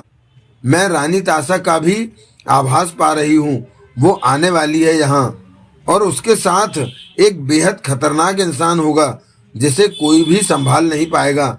शायद उसी से बबूसा परास्त हो सकेगा, परंतु अभी ज्यादा स्पष्ट नहीं देख पा रही हूँ भविष्य में। लेकिन जो कहा है वो पूरी तरह सही है। ज्यों ज्यों वक्त करीब आता जाएगा, मेरे लिए भविष्य में देखना स्पष्ट हो जाएगा। राजा देव जो भी है वो अपने आप में खतरनाक इंसान है। जब वो बबूसा से मिलेगा तो उसके बाद खतरनाक वक्त शुरू हो जाएगा। ओमारू होम्बी को देखे जा रहा था। तू आजाद है, सोलाम को जो भी आदेश दे, परंतु कोई फर्क नहीं पड़ेगा। मैं सोलाम को बबूसा को मारने का आदेश दूंगा। दे दे। और उस लड़की का अंत कब तक होगा? ये सवाल मेरे से क्यों पूछता है? होम्बी मुस्कुराई, क्या तेरे को अपने योद्धाओं पर भरोसा नहीं रहा? पूरा भरोसा है, तो सब कुछ मेरे से मत पूछ, जा। ओमारू खड़ा रहा। अब क्या है? जादूगरनी, मेरे दिमाग में एक बात आई है, सलाह दे मुझे। ओमारू बोला, कह। बबूसा राजा देव को ढूंढ रहा है, तो क्यों ना हम राजा देव को उठाकर यहाँ ले आए? उससे क्या होगा? राजा देव के यहाँ होने की खबर पाकर बबूसा यहाँ आएगा तो हम बबूसा को पकड़कर तब तक के लिए कैद कर लेंगे जब तक रानी तासा पोपो में बैठकर इधर नहीं आ जाती। इस तरह हम बबूसा की तरफ से खड़ी होने वाली परेशानियों से बच सकते हैं। इस तरह बबूसा भी जिंदा रहेगा। और सरदार, होम्बी बोली, राजा देव बबूसा से भी खतरनाक है। उसे पकड़ना तो दूर, तुम लोग उस तक पहुंच भी नहीं पाओगे। अगर राजा देव को पकड़कर यहाँ ले आए तो ये जगह नष्ट हो जाएगी। नष्ट हो जाएगी? वो कैसे? राजा देव के खास साथी हैं, वो पीछे पीछे यहाँ आएंगे और उनके पास हमारा मुकाबला करने को अजीब अजीब से खतरनाक हथियार होंगे। वो हमारे इन खोखले पहाड़ों को भी तबाह बर्बाद कर देंगे। ऐसा वो इसलिए करेंगे कि वो राजा देव के सच्चे साथी हैं। राजा देव को छुड़ाकर ले जाएंगे। इस काम में बबूसा उनकी सहायता करेगा। इसलिए व्यर्थ की सोच मन में मत लाओ। राजा देव यहाँ से जितना दूर रहे उतना ही बेहतर है। तुम हमारे योद्धाओं को कम तो नहीं आंक रही जादूगरनी? ओमारू कठोर स्वर में बोला। मैं कुछ भी नहीं आंकती सरदार। होम्बी मुस्कुराई। मुझे सिर्फ पूर्वाभास हो जाता है और मैं तुम्हें सतर्क कर देती हूँ। अगर तुम्हें मेरी बातों पर यकीन नहीं तो अपनी मर्जी से काम कर सकते हो। मैं तुम्हें रोकूंगी तो नहीं। मुझे तुम्हारी बात पर यकीन है जादूगरनी। होम्बी मुस्कुराती हुई ओमारू को देखने लगी। अभी सोलाम फिर बात करेगा तो उसे कहूंगा कि बबूसा को कैद करने या फिर मारने की चेष्टा करे और उस लड़की को खत्म कर दे कि वो किसी को हमारे बारे में खुलासा तौर पर कोई बात न बता सके। रानी ताशा के लोगों ने कहा था कि स्क्रीनों वाला कमरा कोई बाहर का आदमी न देख सके, वरना हमारे लिए परेशानी खड़ी हो जाएगी। होम्बी उसी मुद्रा में ओमारू को देखती रही। ओमारू पलटकर वापस चला गया। बेकार में ही परेशान हो रहा है ओमारू। सारे खेल की डोर तो बबूसा के हाथ में है। होम्बी बड़बड़ा उठी। देवराज चौहान और जगमोहन की निगाह सोहनलाल पर थी। सोहनलाल के चेहरे पर गंभीरता दिख रही थी। सोहनलाल ने बबूसा और धरा के बारे में उन्हें सब बता दिया था और देवराज चौहान ने भी उसे बबूसा के बारे में बताया कि किस तरह वो बिना शरीर के उसके पास आकर बात करता है। परंतु इस वक्त सबसे खास बात तो ये थी कि सोहनलाल बबूसा को आमने सामने देख चुका था। बबूसा कैसा लगता है देखने में? उसका हुलिया बताओ, देवराज चौहान ने कहा। वो 27-28 वर्ष का सांवले रंग का युवक है। शरीर तगड़ा है, जैसे कि तमाम उम्र वो कसरत करता रहा हो। नैन नक्श तीखे हैं और वो आकर्षक है। मैंने जो महसूस किया वो कुछ कठोर जैसा है, जैसे कि मरने मारने पर उतारू हो। मैंने उसे तुम्हारे बारे में नहीं बताया तो उसने मुझ पर सख्ती करने का इरादा बना लिया था। ये बात मैंने भांप ली और घर से खिसक आया। वो डरने वाला इंसान नहीं है, सोहनलाल ने सोच भरे स्वर में कहा। उसने जो बातें तुम्हें कही उस दौरान उसके बारे में तुमने क्या महसूस किया? वो गंभीरता से अपनी बात कह रहा था। उसके साथ धरा नाम की जो लड़की थी वो उसकी बात पर सहमति जता रही थी कि वो सच कह रहा है, जबकि लड़की से उसका वास्ता ज्यादा पुराना नहीं है। मेरे ख्याल में लड़की उसे तुम तक पहुंचाने के लिए अपनी कोशिशों में लगी हुई है। उसकी बातें सच लगी तुम्हें? शायद, सोहनलाल ने सिर हिलाया। मुझे तो वो सच कहता लगा, परंतु उसकी बातें ऐसी थीं कि उस पर यकीन करना आसान नहीं है। तुम किसी सदूर ग्रह के राजा, वहां की रानी ताशा ने तुम्हें धोखा देकर ग्रह से बाहर फेंकवा दिया था। अब वो तुम्हें लेने आ रही है। इस बारे में जाने कब से वो तैयारियां कर रही है। इसी तैयारी के तहत बबूसा का जन्म कराकर उसे इस ग्रह पर छोड़ दिया गया। और भी कई बातें हैं, पर कौन विश्वास करेगा उन पर? बबूसा ने मुझे कहा था कि रानी ताशा ने उसका जन्म ही इसलिए कराया था कि वो मेरे मुकाबले पर उतारा जा सके। देवराज चौहान बोला। क्या पता वो किस सोच के तहत मुझ तक पहुंचना चाहता है। तुम्हें लगता है कि वो तुम्हें नुकसान पहुंचा सकता है? जगमोहन गंभीर स्वर में बोला। ऐसा भी संभव है, तुम्हें नहीं लगता क्या? कुछ भी हो सकता है, परंतु तुम्हें बबूसा के सामने तो जाना ही होगा। वो तुम्हें ढूंढने की पूरी चेष्टा कर रहा है। वानखेड़े से मिला, सोहनलाल के पास गया, ऐसे में वो तुम्हारा पता लगा लेगा। तुम्हें उससे मिल लेना चाहिए, सोहनलाल बोला। अगर उसके इरादे बुरे हैं तो उसे संभाल लिया जाएगा। वो मिलने पर भी यही बातें करेगा जो अब कर रहा है, जबकि मेरा उन बातों से कोई वास्ता नहीं है। उसकी कही किसी भी बात का मैं भरोसा नहीं कर सकता। मेरी बबूसा की मुलाकात का कोई फायदा नहीं होगा। अगर उसकी बातें मेरी समझ में आ रही होती तो अब तक मैं उससे मिल चुका होता, देवराज चौहान ने कहा। वो बिना शरीर के तुम्हारे पास आकर बातें कैसे कर लेता है? सोहनलाल ने पूछा। इस बात के जवाब में वो कहता है कि समाधि लगाकर ऐसा करता है और उसके जन्म के समय किसी महापंडित ने उसके भीतर कुछ शक्तियां डाल दी थी। जिससे कि वो ऐसा कर पाता है, देवराज चौहान ने बताया। हैरानी की बात है, सोहनलाल मुस्कुरा पड़ा। ये ही तो बात है कि बबूसा की कोई बात गले से नीचे नहीं उतर रही कि उससे मिलने का फायदा हो, परंतु उसके व्यक्तित्व को हम हल्के में भी नहीं ले सकते। जगमोहन बोला, मुझे नहीं लगता कि वो कोई मजाक कर रहा है ऐसा करके। या तो उसे अपनी बात कहनी नहीं आ रही कि वो अपनी बात बहुत अच्छी तरह से समझा रहा है, सोहनलाल ने कहा। उसने अदृश्य स्थिति में देवराज चौहान से बातें की, मेरे सामने बैठकर बातें की, परंतु बातों का मतलब तो एक ही निकलता है। बात सिर्फ ये है कि देवराज चौहान कभी किसी सुदूर ग्रह का राजा था और उसका वो जन्म अब वहीं के लोगों के साथ सामने आ रहा है। इन सब बातों पर हमें भरोसा नहीं हो रहा, जबकि बबूसा कहता है कि वो राजा देव का खास सेवक हुआ करता था। मेरे ख्याल में तो एक बार बबूसा से मिल लेना चाहिए, जगमोहन ने कहा। देवराज चौहान ने सोच भरे ढंग से सिगरेट सुलगाई, खामोशी सी आ ठहरी। मेरे ख्याल में तो मिलने में कोई हर्ज नहीं है, सोहनलाल कह उठा। परंतु मैं जरूरत नहीं समझता, देवराज चौहान बोला। वजह सिर्फ यही है कि उसकी कई बातें मेरे गले से नीचे नहीं उतर रही। मिलने पर भी उसने ऐसी ही बातें करनी है जिसका मेरे पास कोई जवाब नहीं होगा बात करने के लिए। तो तुम बबूसा से नहीं मिलना चाहते? मुझे जरूरत महसूस नहीं हो रही। मुझे ढूंढने में जब वो थक जाएगा तो चुप बैठ जाएगा। सोहनलाल ने फिर कुछ नहीं कहा। जगमोहन भी इस बारे में चुप रहा। मैं आज रात यहीं रहूंगा, सोहनलाल बोला। क्यों? जगमोहन ने मुंह बनाया। वो बबूसा मेरे पास जरूर आएगा दोबारा। दमदार बंदा है वो, मैं उसके हाथों में नहीं पड़ना चाहता, सोहनलाल मुस्कुराया। तभी सोहनलाल का फोन बजने लगा। हेलो, सोहनलाल ने बात की। दूसरी तरफ नानिया थी। मैंने टिंडे बना दिए हैं, नानिया ने छूटते ही कहा। टिंडे? सोहनलाल ने सकपकाकर देवराज चौहान और जगमोहन को देखा। दोनों के चेहरों पर मुस्कान आ ठहरी। आप ही तो कह रहे थे कि टिंडे आपको बहुत अच्छे लगते हैं, बना दूं? बहुत बढ़िया बने हैं टमाटर डालकर। मैंने तुम्हें मना किया था कि टमाटर डालकर टिंडों का स्वाद खराब हो जाता है। आपने तो कहा था, पर मेरे से टमाटर के बिना खाए नहीं जाते।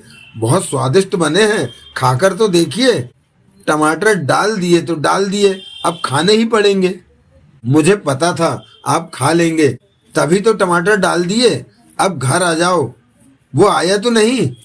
दोबारा नहीं आया। वो जरूर आएगा, और अभी मेरा वापस आना ठीक नहीं। मैं देवराज चौहान के यहाँ हूँ। मिल गया बहाना घर से बाहर रहने का। सोहनलाल ने गहरी सांस ली। कब आओगे? रात यहीं रहूंगा। सुबह तुम्हारे पास आकर ही नाश्ता करूंगा। उसका ध्यान रखना, वो आ सकता है मुझे पूछने। उसकी आप फिक्र मत करो, मैं संभाल लूंगी, कहकर नानिया ने फोन बंद कर दिया था। सोहनलाल ने फोन बंद करके जेब में रखा और कह उठा। नानिया खबर दे रही थी कि टिंडे बन गए हैं। तो टिंडे बन जाना भी खबर होती है? जगमोहन मुस्कुराया। औरतें ऐसी खबरें ही देती हैं। तूने शादी की होती तो ऐसी बातों का अनुभव हो चुका होता। तुम्हारी बातें सुनकर बिना शादी के ही अनुभव हो रहे हैं। सोहनलाल ने देवराज चौहान को देखते हुए कहा।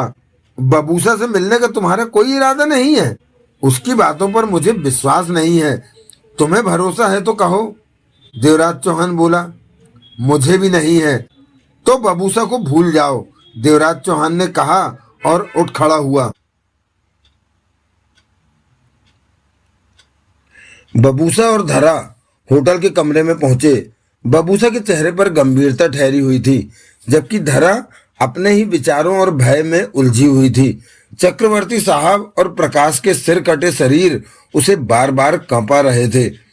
उन दोनों की मौत का उसे दुख था, परंतु उसकी अपनी जान पर बनी हुई थी। वो महसूस कर चुकी थी कि डोबू जाति के योद्धा कितने खतरनाक है। इस बार तो बबूसा ने उसे बचा लिया, परंतु जरूरी तो नहीं कि अगली किसी बार भी बबूसा उसे बचा ले। बबूसा कुर्सी पर बैठ गया था। धरा व्याकुल सी बबूसा का हाथ पकड़कर कह उठी, शुक्रिया, तुमने मुझे बचा लिया। बबूसा कुछ पल धरा को देखता रहा, फिर मुस्कुराकर बोला, ये तो शुरुआत है।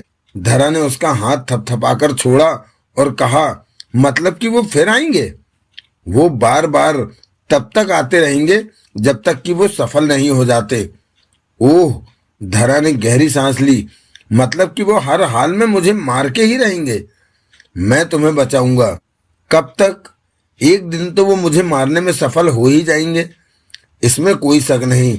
उनसे माफी मांग लेने का कोई रास्ता नहीं है। धरा ने सोच भरे स्वर में कहा। तुमने वहां पर बिजली वाला कमरा देखा? बबूसा बोला। हाँ। स्क्रीनें देखी? हाँ। उसकी वजह से ही वो तुम्हें मारना चाहते हैं कि तुम उस बारे में किसी को बता न सको।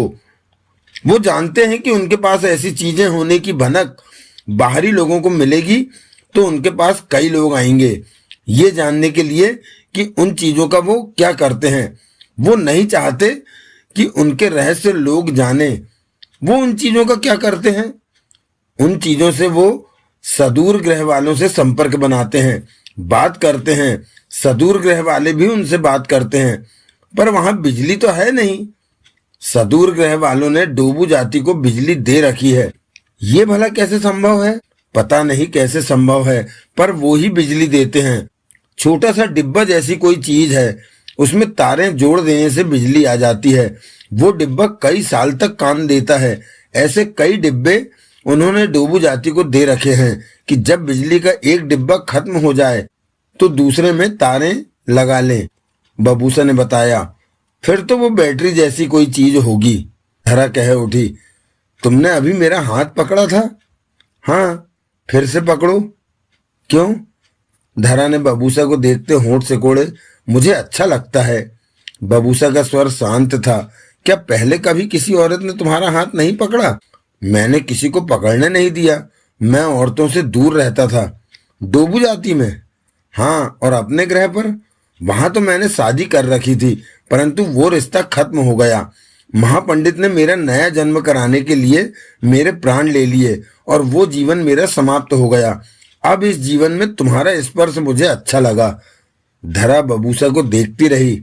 मेरा हाथ पकड़ो, बबूसा ने पुनः कहा। धरा ने कदम आगे बढ़ाया और बबूसा का हाथ पकड़ लिया। कुछ पल बबूसा शांत बैठा रहा, फिर उसने आंखें बंद कर ली। धरा उसका हाथ हटाते कह उठी। मेरे स्पर्श से तुम आंखें बंद करके मजा ले रहे हो?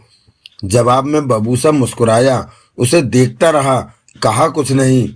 मेरे ये कपड़े मैले हो चुके हैं, मुझे नए कपड़े खरीदने पड़ेंगे। धरा ने कहा। जब भी बाहर निकलेंगे तुम कपड़े ले लेना। कॉफी लोगे तुम? इंटरकॉम की तरफ बढ़ती धरा कह उठी। हाँ। धरा ने इंटरकॉम पर 2 कॉफी के लिए कहा और नहाने के लिए बाथरूम में चली गई।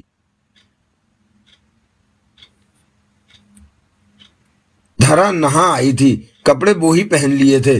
वो अभी भी चुप चुप सी थी। रह रहकर वो सिहर उठती थी। चक्रवर्ती साहब और प्रकाश की लाशों का हाल देखकर कि उसके देखते ही देखते कैसे उनकी गर्दनें कटकर सिर से अलग जा गिरे थे और वहां से खून ही खून निकलने लगा था। कॉफी ले लो, बबूसा ने कहा।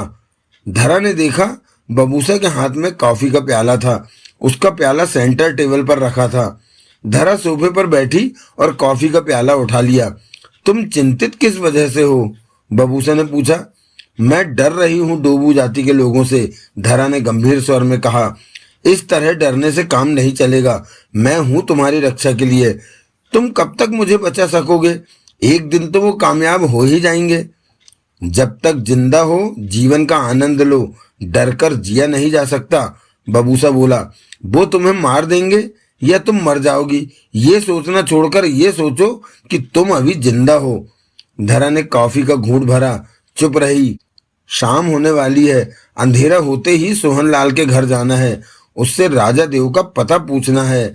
हाँ, धरा ने सिर हिलाया। वो ना बताए तो थोड़ी सी सख्ती करना उससे, परंतु उसकी जान नहीं लेना। तब वो खिसक नहीं गया होता तो अब तक मैं राजा देव के पास पहुंच गया होता। वो जरूर सीधा देवराज चौहान के पास गया होगा, उसे तुम्हारे बारे में सब बता दिया होगा। मैं इन बातों की परवाह नहीं। कहते कहते बबूसा ठिठक गया। उसने 1-2 गहरी सांसें ली, जैसे हवा में कुछ सूंघने की कोशिश कर रहा हो। फिर उसके होठों से निकला, वो आ गए। कौन? धरा का स्वर कांप उठा। बबूसा ने शांत भाव से कॉफी का प्याला टेबल पर रखा और बोला। डोबू जाति वाले, वो मेरा रहने का ठिकाना पहले से ही जानते हैं। वो आएंगे जानता था, परंतु इतनी जल्दी आ जाएंगे पता नहीं था। ओमारू से बात कर ली होगी सोलाम ने, यही हुआ होगा। ओमारू कौन? डोबू जाति का सरदार। सरदार क्या मुंबई में है? सरदार कभी भी अपने ठिकाने से दूर नहीं जाता। तो सोलाम ने बात कैसे? सदूर ग्रह वालों ने कुछ यंत्र दे रखे हैं डोबू जाति को, उसी के सहारे बातचीत की जाती है। वो मुझे मारने आए हैं ना? इस बार तो वो मुझे भी मारने आए हैं। बबूसा मुस्कुराया, परंतु चेहरे पर खतरनाक भाव दिखे। तुम्हें बचाने के लिए मैंने डोबू जाति के योद्धाओं को मारा है।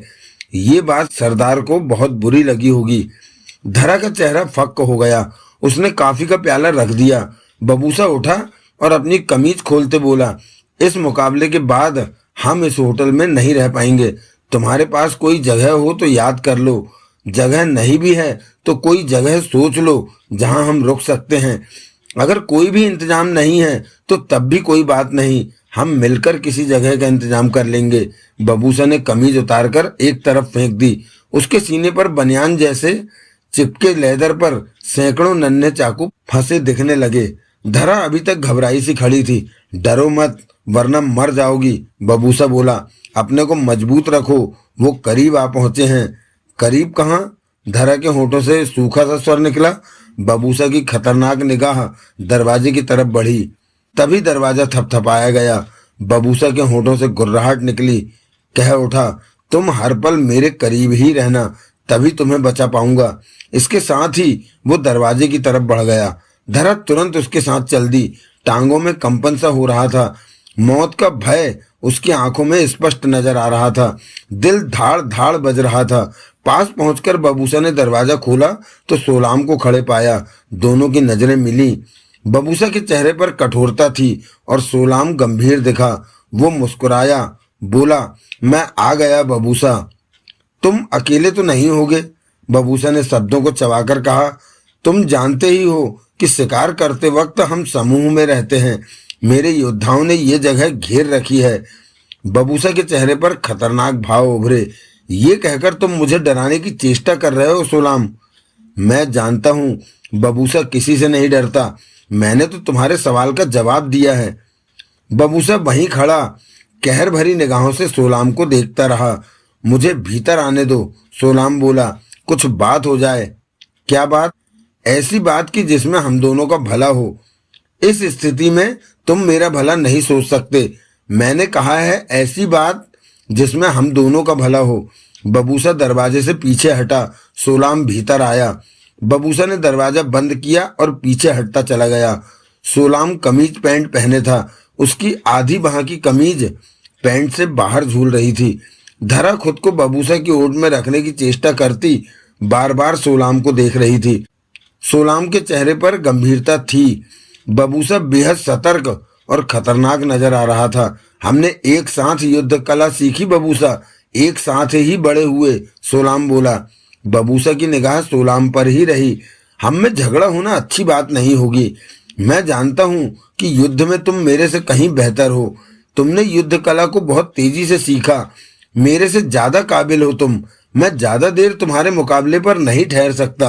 बबूसा उसे देखता रहा। हमारी जाति के नियम तो तुम जानते ही हो। दुश्मन का साथ देने वाला भी दुश्मन मान लिया जाता है। तुमने इस लड़की को बचाने के लिए हमारे कई योद्धाओं की जान ले ली। गलत किया तुमने। ऐसा क्यों किया बबूसा? मुझे डोबू जाति पसंद नहीं। सारा जीवन तुमने वहीं बिताया है, परंतु अब पसंद नहीं, बबूसा गुर्राया। मैं तुम लोगों में से नहीं हूं। सुना तो मैंने भी है कि तुम पोपा पर सवार होकर आए थे। वो लोग तुम्हें हमारे पास छोड़ गए। तब तुम नन्हे से बच्चे थे। ऐसा क्यों किया तुम्हारे लोगों ने? तुम्हें यहाँ क्यों छोड़ा? ये तुम्हारे जानने लायक बात नहीं है। सोलाम ने बबूसा को देखा और गंभीर स्वर में बोला, मैंने सुना है रानी तासा पोपा पर बैठकर इस ग्रह पर आने वाली है। वो किसी को अपने साथ अपने ग्रह पर ले जाना चाहती है। तुम्हारे लिए ये बातें जानना जरूरी नहीं है सोलाम। मतलब की बात करो, बबूसा ने कठोर स्वर में कहा। तुम इस बारे में सब जानते हो? सोलाम ने पूछा। हाँ। किसने बताया? किसी ने नहीं। मेरे भीतर ही कुछ है जो मुझे मेरा हाल बता देता है। तुम्हारी जाति से विद्रोह करने का कारण भी इन्हीं बातों से वास्ता रखता है। ऐसा ही समझो। रानी ताशा को जानते हो? अच्छी तरह से। राजा देव को? उन्हें भी बेहतर ढंग से जानता हूँ। हम सब एक ही ग्रह के हैं। काम की बात बोलो सोलाम। मैंने कुछ देर पहले उमारू से बात की, वो तुम्हें मार देने को कहता है। सोलाम बोला। तो सोचते क्या हो सोलाम? वार करो। बबूसा के होठों से फुफकार निकली। सामने बबूसा हो तो सोचना पड़ता है। सोलाम मुस्कुराया, फिर गंभीर हो गया। ये लड़की मुझे दे दो। ये सुनते ही धरा कांप उठी। क्यों? तुम बेहतर जानते हो क्यों। ये हमारे निवास में आ गई, इसने वहां सब कुछ देखा और अब ये मेरी पनाह में है। जाति के दुश्मन को जो पनाह देगा वो हमारा दुश्मन बन जाएगा। मैं इसे कुछ नहीं होने दूंगा, बबूसा ने दृढ़ स्वर में कहा। सोलाम बबूसा को कुछ पल देखता रहा, फिर बोला, इस लड़की से तुम्हारा मतलब क्या है? मुझे किसी की तलाश है, ये मेरी सहायता कर रही है, ये मुझे ठीक से समझती है। तुमने इस लड़की को हमें ना दिया तो झगड़ा होगा बबूसा। करो झगड़ा, मैं तुमसे झगड़ा नहीं चाहता। तो चले जाओ। इस लड़की के लिए जाति से दुश्मनी मत लो। तुम लोग मेरे लोग नहीं हो। रानी ताशा ने मुझे किसी योजना के तहत यहाँ भेजा था। मुझे सरदार का हुक्म मानना है कि लड़की को खत्म करो, जो रास्ते में आए उसे भी मार दो। तो ओमारू के हुक्म का पालन करो। बबूसा ने दांत पीस कर कहा। झगड़ा होगा बबूसा? लड़की मांगोगे तो झगड़ा होगा। हमारी संख्या बहुत है, तुम अकेले हो, लड़की को बचा नहीं सकोगे। सोलाम बोला। मैं तुम सबको खत्म कर दूंगा। बबूसा ने सोलाम की आंखों में झांका। तुम मेरी बात नहीं मान पाए तो झगड़ा अब होगा ही, सोलाम ने गंभीर और चिंता भरे स्वर में कहा। उसी पल बबूसा के हाथ में नन्हा सा चाकू चमका और तेजी से हवा में सोलाम की तरफ लपका। सोलाम खड़ा रहा। चाकू उसकी छाती से जा टकराया और नीचे जा गिरा। बबूसा की आंखें सिकुड़ गईं। तुमने सुरक्षा कवच पहन रखा है? बबूसा के होठों से निकला। ये ही मेरा बचाव है। सोलाम का स्वर कठोर हो गया। वरना तुम्हारे जहर से बुझे चाकू मुझे जिंदा कहाँ रहने देंगे। कहने के साथ ही सोलाम दरवाजे की तरफ बढ़ा। तभी बबूसा ने दूसरा चाकू उसकी टांग की तरफ फेंका। सोलाम सावधान था, चाकू से बच गया और दरवाजा खोला, फुर्ती से बाहर निकल गया। बबूसा का चेहरा दहक उठा। ये अब क्या करेगा? धरा ने कांपते स्वर में कहा। सोलाम बहुत खतरनाक है, बबूसा गुर्राया। उसकी अगुवाई में योद्धा बाहर मौजूद हैं, वो हमें मारने की कोशिश करेंगे। तो तुम फिक्र मत करो, हमें मारना आसान नहीं होगा उनके लिए। मुझे तुम्हारी चिंता है, वो मुझे मार देंगे। धरा की हालत बुरी हो रही थी। हिम्मत रखो और मेरे साथ रहो। हमें इस कमरे से निकल जाना चाहिए। कैसे निकलेंगे? बाहर तो वो लोग। तभी खुले दरवाजे से एक के बाद एक 6 लोग भीतर आ गए। किसी के हाथ में खंजर था तो कोई तलवार जैसा हथियार लिए हुए था। 2 के हाथ में चौकोर लोहे की मोटी पत्ती थी, जो कि गला पलक झपकते ही काट देती थी। कमरे में पहुंचते ही वो इधर उधर फैलते चले गए। बबूसा ने मौत भरी निगाहों से उन्हें देखा। सबको पहचानता था वो। तभी चौकोर पत्ती लिए दोनों व्यक्तियों ने बेहद फुर्ती के साथ उसकी तरफ पत्ती फेंकी। बबूसा ने उसी पल धरा को जोरों का धक्का दिया और खुद भी नीचे जा गिरा। धरा के होठों से जोरों की चीख निकली और वो धड़ाम से नीचे जा गिरी थी। दोनों पत्तियां उनके सिरों से गुजरकर दीवार से जा टकराई। उसी पल एक ने अपने हाथ में दबा लंबा चाकू बबूसा पर फेंका। बबूसा करवट ले गया। वो चाकू फर्श से टकराया और दूर गिरता चला गया। दोबारा मौका नहीं दिया बबूसा ने। उसके हाथों में जादू की भांति शरीर से चिपकी लेदर की बनियान से निकलकर चाकू आए और हवा में लहराते उनकी तरफ लपके। पूरे 6 चाकू फेंके थे। 5 के शरीरों में जा धंसे। 6ठा बच गया। उसके हाथ में छोटी तलवार जैसा हथियार था। नन्हे चाकू छातियों में धंसते ही 2 पलों बाद वो एक एक करके नीचे गिरने लगे। देखते ही देखते वो मृत होते चले गए। चाकू पर लगे तीव्र जहर ने अपना असर दिखा दिया था। बबूसा तुरंत उठ खड़ा हुआ। आखिरी बच्चा व्यक्ति कुछ परेशान हो गया था, कुछ घबरा गया था। बबूसा उसकी तरफ बढ़ा। उसने फौरन तलवार जैसा हथियार फेंका और तेज स्वर में कह उठा, मुझे मत मारना। बबूसा उसके पास पहुंचा, दायां हाथ आगे बढ़ाया, गर्दन पकड़ी और झटके के साथ गर्दन को एक तरफ मोड़ा, तो कड़ाक की आवाज आई। गर्दन छोड़ी तो वो गुड़मुड़ सा नीचे जा गिरा। बबूसा के चेहरे पर दरिंदगी नाच रही थी। वो धरा की तरफ पलटा। धरा नीचे पड़ी, आंखें फाड़े सब देख रही थी। खड़ी हो जाओ। धरा तुरंत खड़ी हो गई। उसकी टांगें कांप रही थी, चेहरा फक्क था। संभालो खुद को। बबूसा का स्वर पहले जैसा था। बाहर और भी हैं। अब क्या होगा? हमें यहाँ से निकलना है। इस कमरे में मुकाबला करना कठिन है, बबूसा ने दांत पीसते हुए कहा और कमरे की खिड़की की तरफ बढ़ा और खिड़की खोलकर नीचे देखा। सामने सड़क थी, वाहन आ जा रहे थे। खिड़की के ठीक नीचे एक टेम्पो खड़ा था जिस पर कि होटल की मैली चादरें, पर्दे वगैरह धोने के लिए ले जाए जा रहे थे। ऐसे कपड़ों से टेम्पो भरा पड़ा था। इधर आओ, बबूसा कहते हुए पलटा। अगले ही पल तेजी से नीचे झुक गया। दरवाजे पर दो लोग थे और एक ने चौकोर पत्ती बबूसा पर फेंकी थी। नीचे झुकते ही चौकोर पत्ती खिड़की से टकराई और लकड़ी में धंसकर अटक गई। तब तक बबूसा के दो चाकू निकल चुके थे जो कि उन दोनों को लगे और वो नीचे गिर गए। बबूसा उनके पास पहुंचा, तब तक वो नीचे गिर चुके थे। दोनों को पकड़कर कमरे में खींचा, फिर दरवाजे के बाहर झांका। वहां कोई नहीं था। बबूसा ने दरवाजा बंद किया और पलटकर धरा को देखा जो सफेद चेहरे से उसे ही देख रही थी। हमें यहाँ से निकल चलना होगा वरना बचना कठिन हो जाएगा, कहते हुए बबूसा खिड़की के पास पहुंचा। हम निकलेंगे कैसे? बाहर तो वो लोग हैं। धरा भय से चीख उठी। बबूसा खिड़की से बाहर झांकने के बाद बोला, इधर आओ। धरा लड़खड़ाती टांगों से बबूसा के पास पहुंची। क्या है? खिड़की से बाहर कूद जाओ। बाहर टेम्पो। मैं नहीं कूद सकती, मुझमें इतनी हिम्मत नहीं है, धरा के होठों से निकला। नीचे लॉन्ड्री वाला टेम्पो खड़ा है, उसमें चादरें भरी हैं, बबूसा ने कहा। चोट नहीं लगेगी। मैं नहीं कूद। वक्त नहीं है इतना। बबूसा के होंठ भिज गए। तभी बाहर से दरवाजा खटखटाया गया। धरा ने घबराकर दरवाजे की तरफ देखा।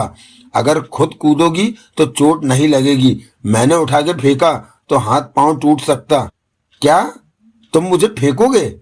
दरवाजे को तोड़ा जाने लगा। बबूसा ने दांत भींचकर धरा को बांह से पकड़ा, उठाया। धरा चीखी। उसने धरा को खुली खिड़की की चौखट पर जबरन खड़ा किया। मैं मर जाऊंगी। धरा की आंखों से आंसू निकल गए। कूदो, नीचे देखो टेम्पो में। सामने सड़क पर जाते दो तीन लोगों ने खिड़की की चौखट पर धरा को खड़े देखा तो वो थम गए और मामला समझने का प्रयास करने लगे। भय से कांपती धरा ने नीचे चादरों से भरे टेम्पो को देखा। देखा टेम्पो को? वो चादरों से भरा है, तुम्हें चोट नहीं लगेगी, कूदो। नहीं। तभी पीछे से दरवाजा टूटने की आवाज आई। बबूसा ने फौरन धरा को धक्का दे दिया। देखते ही देखते धरा खिड़की पर से गायब हो गई। फिर उसकी चीख सुनाई दी। उसी पल दरवाजा टूट गया। वहां दो तीन लोग दिखे। बबूसा के हाथों में जहर से बुझे नन्हे चाकू चमके और एक के बाद एक हाथों से निकलते चले गए। जो दरवाजे से भीतर प्रवेश हो रहे थे उनके जिस्मों में जा धंसे। वहां देखने के लिए बबूसा रुका नहीं। वो तुरंत खिड़की पर चढ़ा और नीचे खड़े टेम्पो पर कूदता चला गया। धरा तब तक टेम्पो से उतर चुकी थी। उसे एक खरोंच भी नहीं आई थी। टेम्पो के पास खड़े होटल के दो कर्मचारी हैरानी से धरा को देख रहे थे कि बबूसा टेम्पो पर आ कूदा, लेकिन संभलते ही तुरंत बनियान जैसी जैकेट में फंसे कुछ चाकू हाथ में आए और अलग अलग दिशाओं से इधर आते चार लोगों को जा लगे। बबूसा टेम्पो से नीचे कूदा और धरा का हाथ पकड़कर चिल्लाया, भागो। दोनों तेजी से सड़क की तरफ भाग निकले, परंतु तभी बबूसा ने धरा को बांह से अपने साथ समेटा और नीचे गिरता चला गया। धरा के होठों से चीख निकल गई। वो नहीं समझ सकी कि क्या हुआ, लेकिन अगले ही पल उसके रोंगटे खड़े हो गए। 5 कदमों की दूरी पर एक आदमी का सिर नीचे आ गिरा था। फिर उसने बिना सिर वाले एक शरीर को भी नीचे गिरते देखा। धरा स्तब्ध सी रह गई। तब तक कई लोगों की उसने चीखें सुनी। यही वो पल था कि बबूसा ने कुछ कदमों की दूरी पर खड़े व्यक्ति पर चाकू फेंका था जो कि उसके कंधे पर जा लगा था। तब वो दूसरी वाली चौकोर घातक पत्ती वाला हथियार फेंकने जा रहा था। बबूसा ने अगर वक्त रहते उसे देख न लिया होता तो अब तक उसकी या धरा की गर्दन कटी होनी थी, परंतु उन दोनों के नीचे गिर जाने से उस घातक हथियार ने आगे जाते व्यक्ति की गर्दन अलग कर दी थी। बबूसा और धरा उठे और पुनः सड़क की तरफ भाग निकले। उसी पल बबूसा ने सोलाम को देखा, जो दोनों हाथ कमर पर रखे कुछ दूरी पर खड़ा उन्हें देख रहा था। उसी पल दौड़ते दो आदमी सोलाम के पास पहुंचे। एक बोला, बबूसा हम लोगों को मार रहा है और तुम खड़े खड़े मुंह देख रहे हो सोलाम? मैं लड़की को खत्म करने की तरकीब सोच रहा हूँ। खड़े रहकर? दूसरा नाराजगी से बोला। तुम लोग सबसे कह दो कि बबूसा को उस लड़की से अलग करने की कोशिश की जाए। इससे क्या होगा? बबूसा के रहते हमें सफल होने में परेशानी आएगी, जैसे कि अब आ रही है। वो हमारे योद्धाओं को मार रहा है। अब बबूसा भी तो हमारा अपराधी है। पहले लड़की को खत्म करना है, उसके बाद बबूसा को देखेंगे। जल्दी जाओ। दोनों उसी तरफ भागते चले गए जिधर बबूसा और धरा गए थे।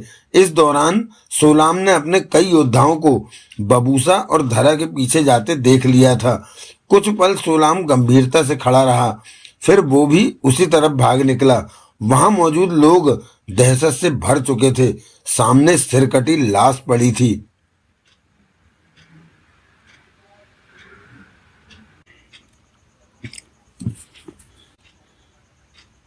बबूसा ने धरा का हाथ कसकर पकड़ा हुआ था।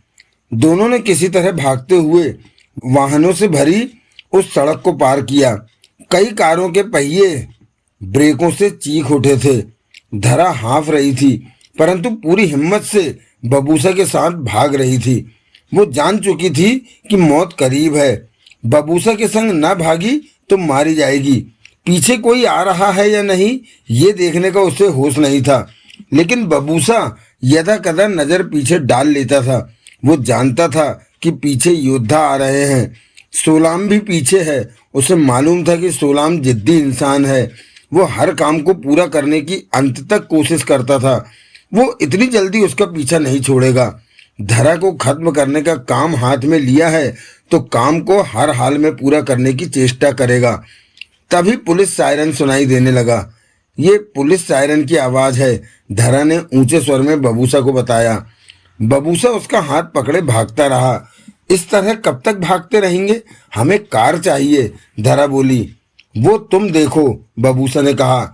उसी समय बाईं तरफ 10 फुट चौड़ी गली दिखी तो बबूसा उस तरफ मुड़ गया।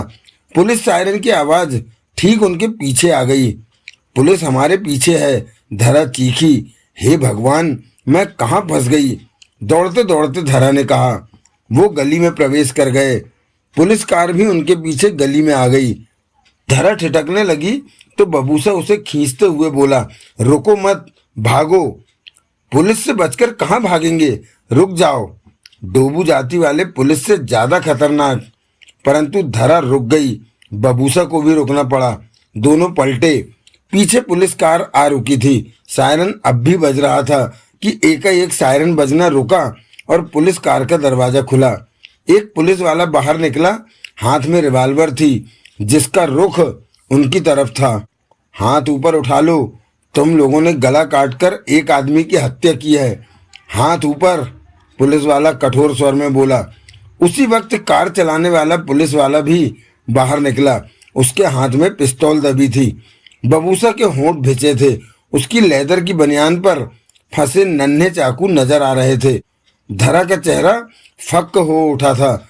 हिलना मत, हाथ ऊपर, पहले वाला पुलिस वाला पुनः कठोर स्वर में कह उठा। हमने किसी को नहीं मारा, धरा तेज स्वर में कह उठी। हम तो खुद जान बचाकर भाग रहे हैं। वो लोग। चुप रहो, दूसरा पुलिस वाला कह उठा। अपने हाथ पीछे की तरफ करो और पीठ हमारी तरफ कर लो। पहले वाले ने कार में से हथकड़ी निकाल ली, परंतु धरा और बबूसा खड़े पुलिस वालों को देखते रहे। जैसा कहा है वैसा करो, वरना हमें तुम दोनों की टांगों पर गोली मारनी पड़ेगी। धरा ने घबराकर बबूसा को देखा। ये हमें नहीं छोड़ेंगे, धरा रो देने वाले स्वर में बोली। ये सोचते हैं हमने उसकी गर्दन काटी है, इन्हें मारना होगा।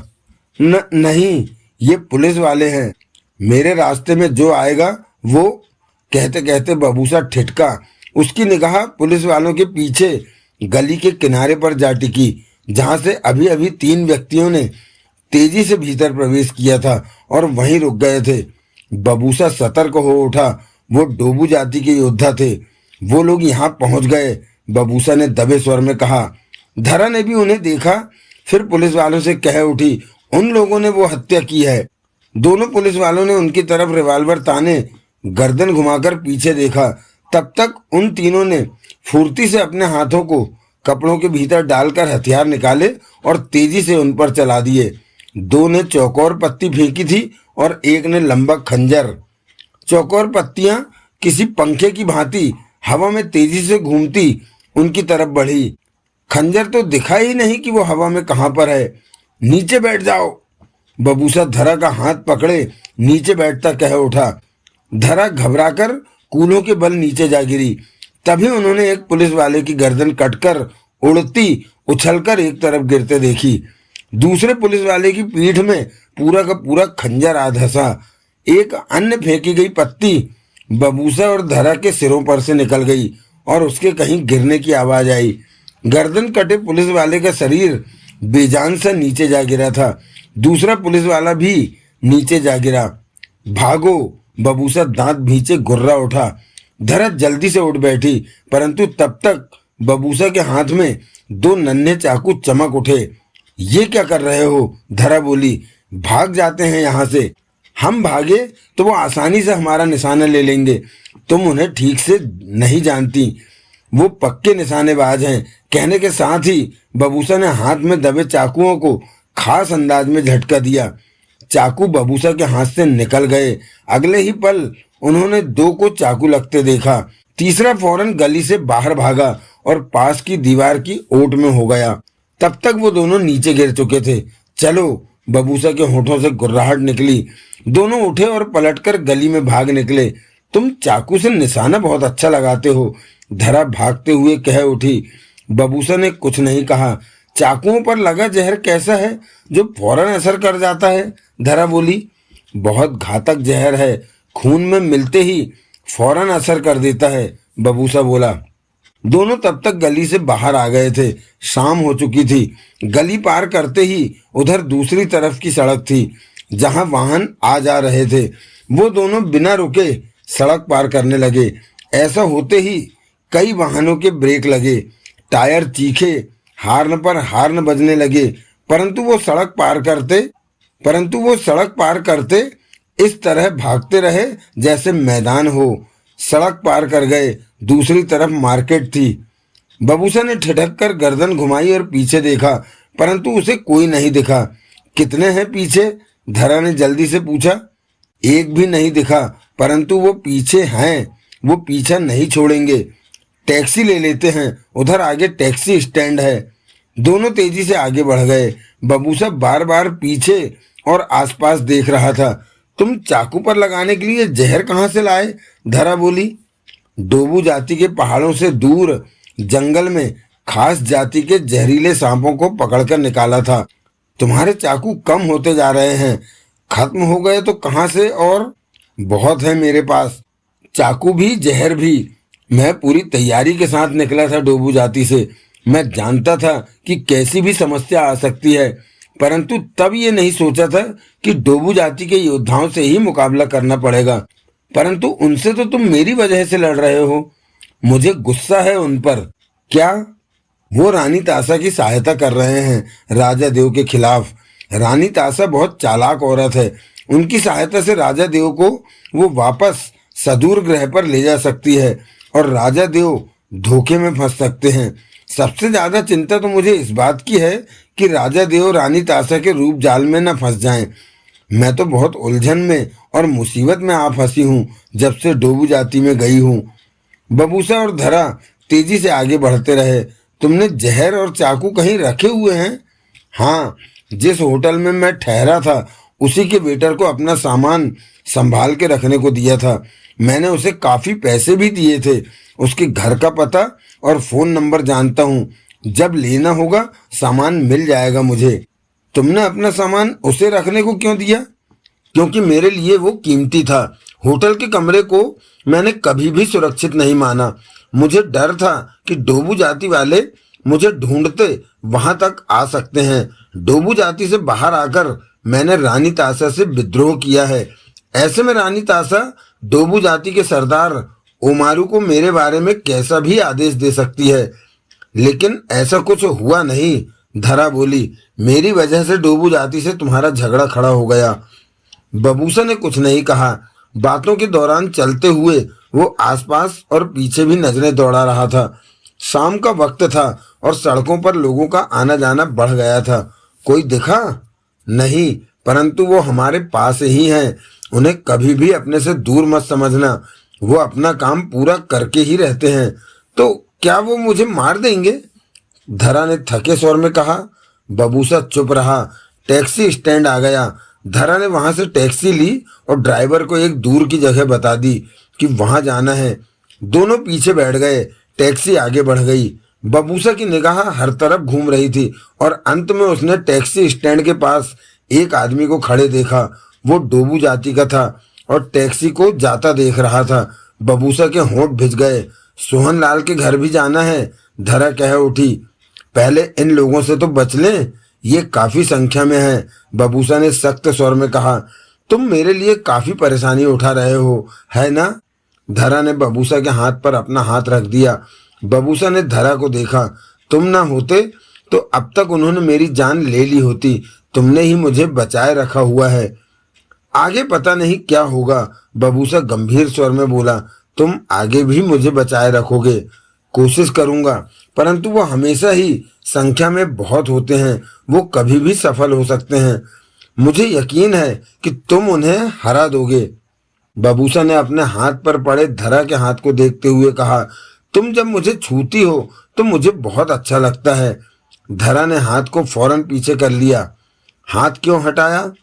मैं नहीं चाहती कि इन हालातों में तुम्हारा ध्यान मेरी तरफ हो जाए, धरा बोली। मैं तुम्हें कैसा लगता हूँ? पता नहीं, धरा ने गंभीर स्वर में कहा। क्या मतलब? मैंने तुम्हारे बारे में ऐसा कुछ कभी भी नहीं सोचा, सोच ही नहीं पाई, सोचने का मौका ही नहीं मिला। वो लोग मेरी जान ले लेना चाहते हैं। मेरी माँ की जान ले ली उन्होंने। चक्रवर्ती साहब और प्रकाश को मेरे ही सामने मार दिया। इन सब बातों के होते हुए मैं तुम्हारे बारे में कभी भी सोच नहीं पाई। ठीक कहती हो, बबूसा गंभीर था। तुम बहुत तनाव में हो, मैं समझता हूँ। जब से डोबू जाति में मैंने कदम रखा है, मेरा चैन, आराम, परिवार सब खत्म हो गया।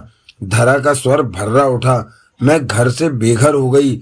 हर समय डरी रहती हूँ कि मेरी जान चली जाएगी। मैं तुम्हें बचाए रखने की पूरी चेष्टा करूंगा। कब तक बबूसा? धरा ने थकी सी सांस ली। तुम भी कब तक मुझे बचाए रख सकोगे?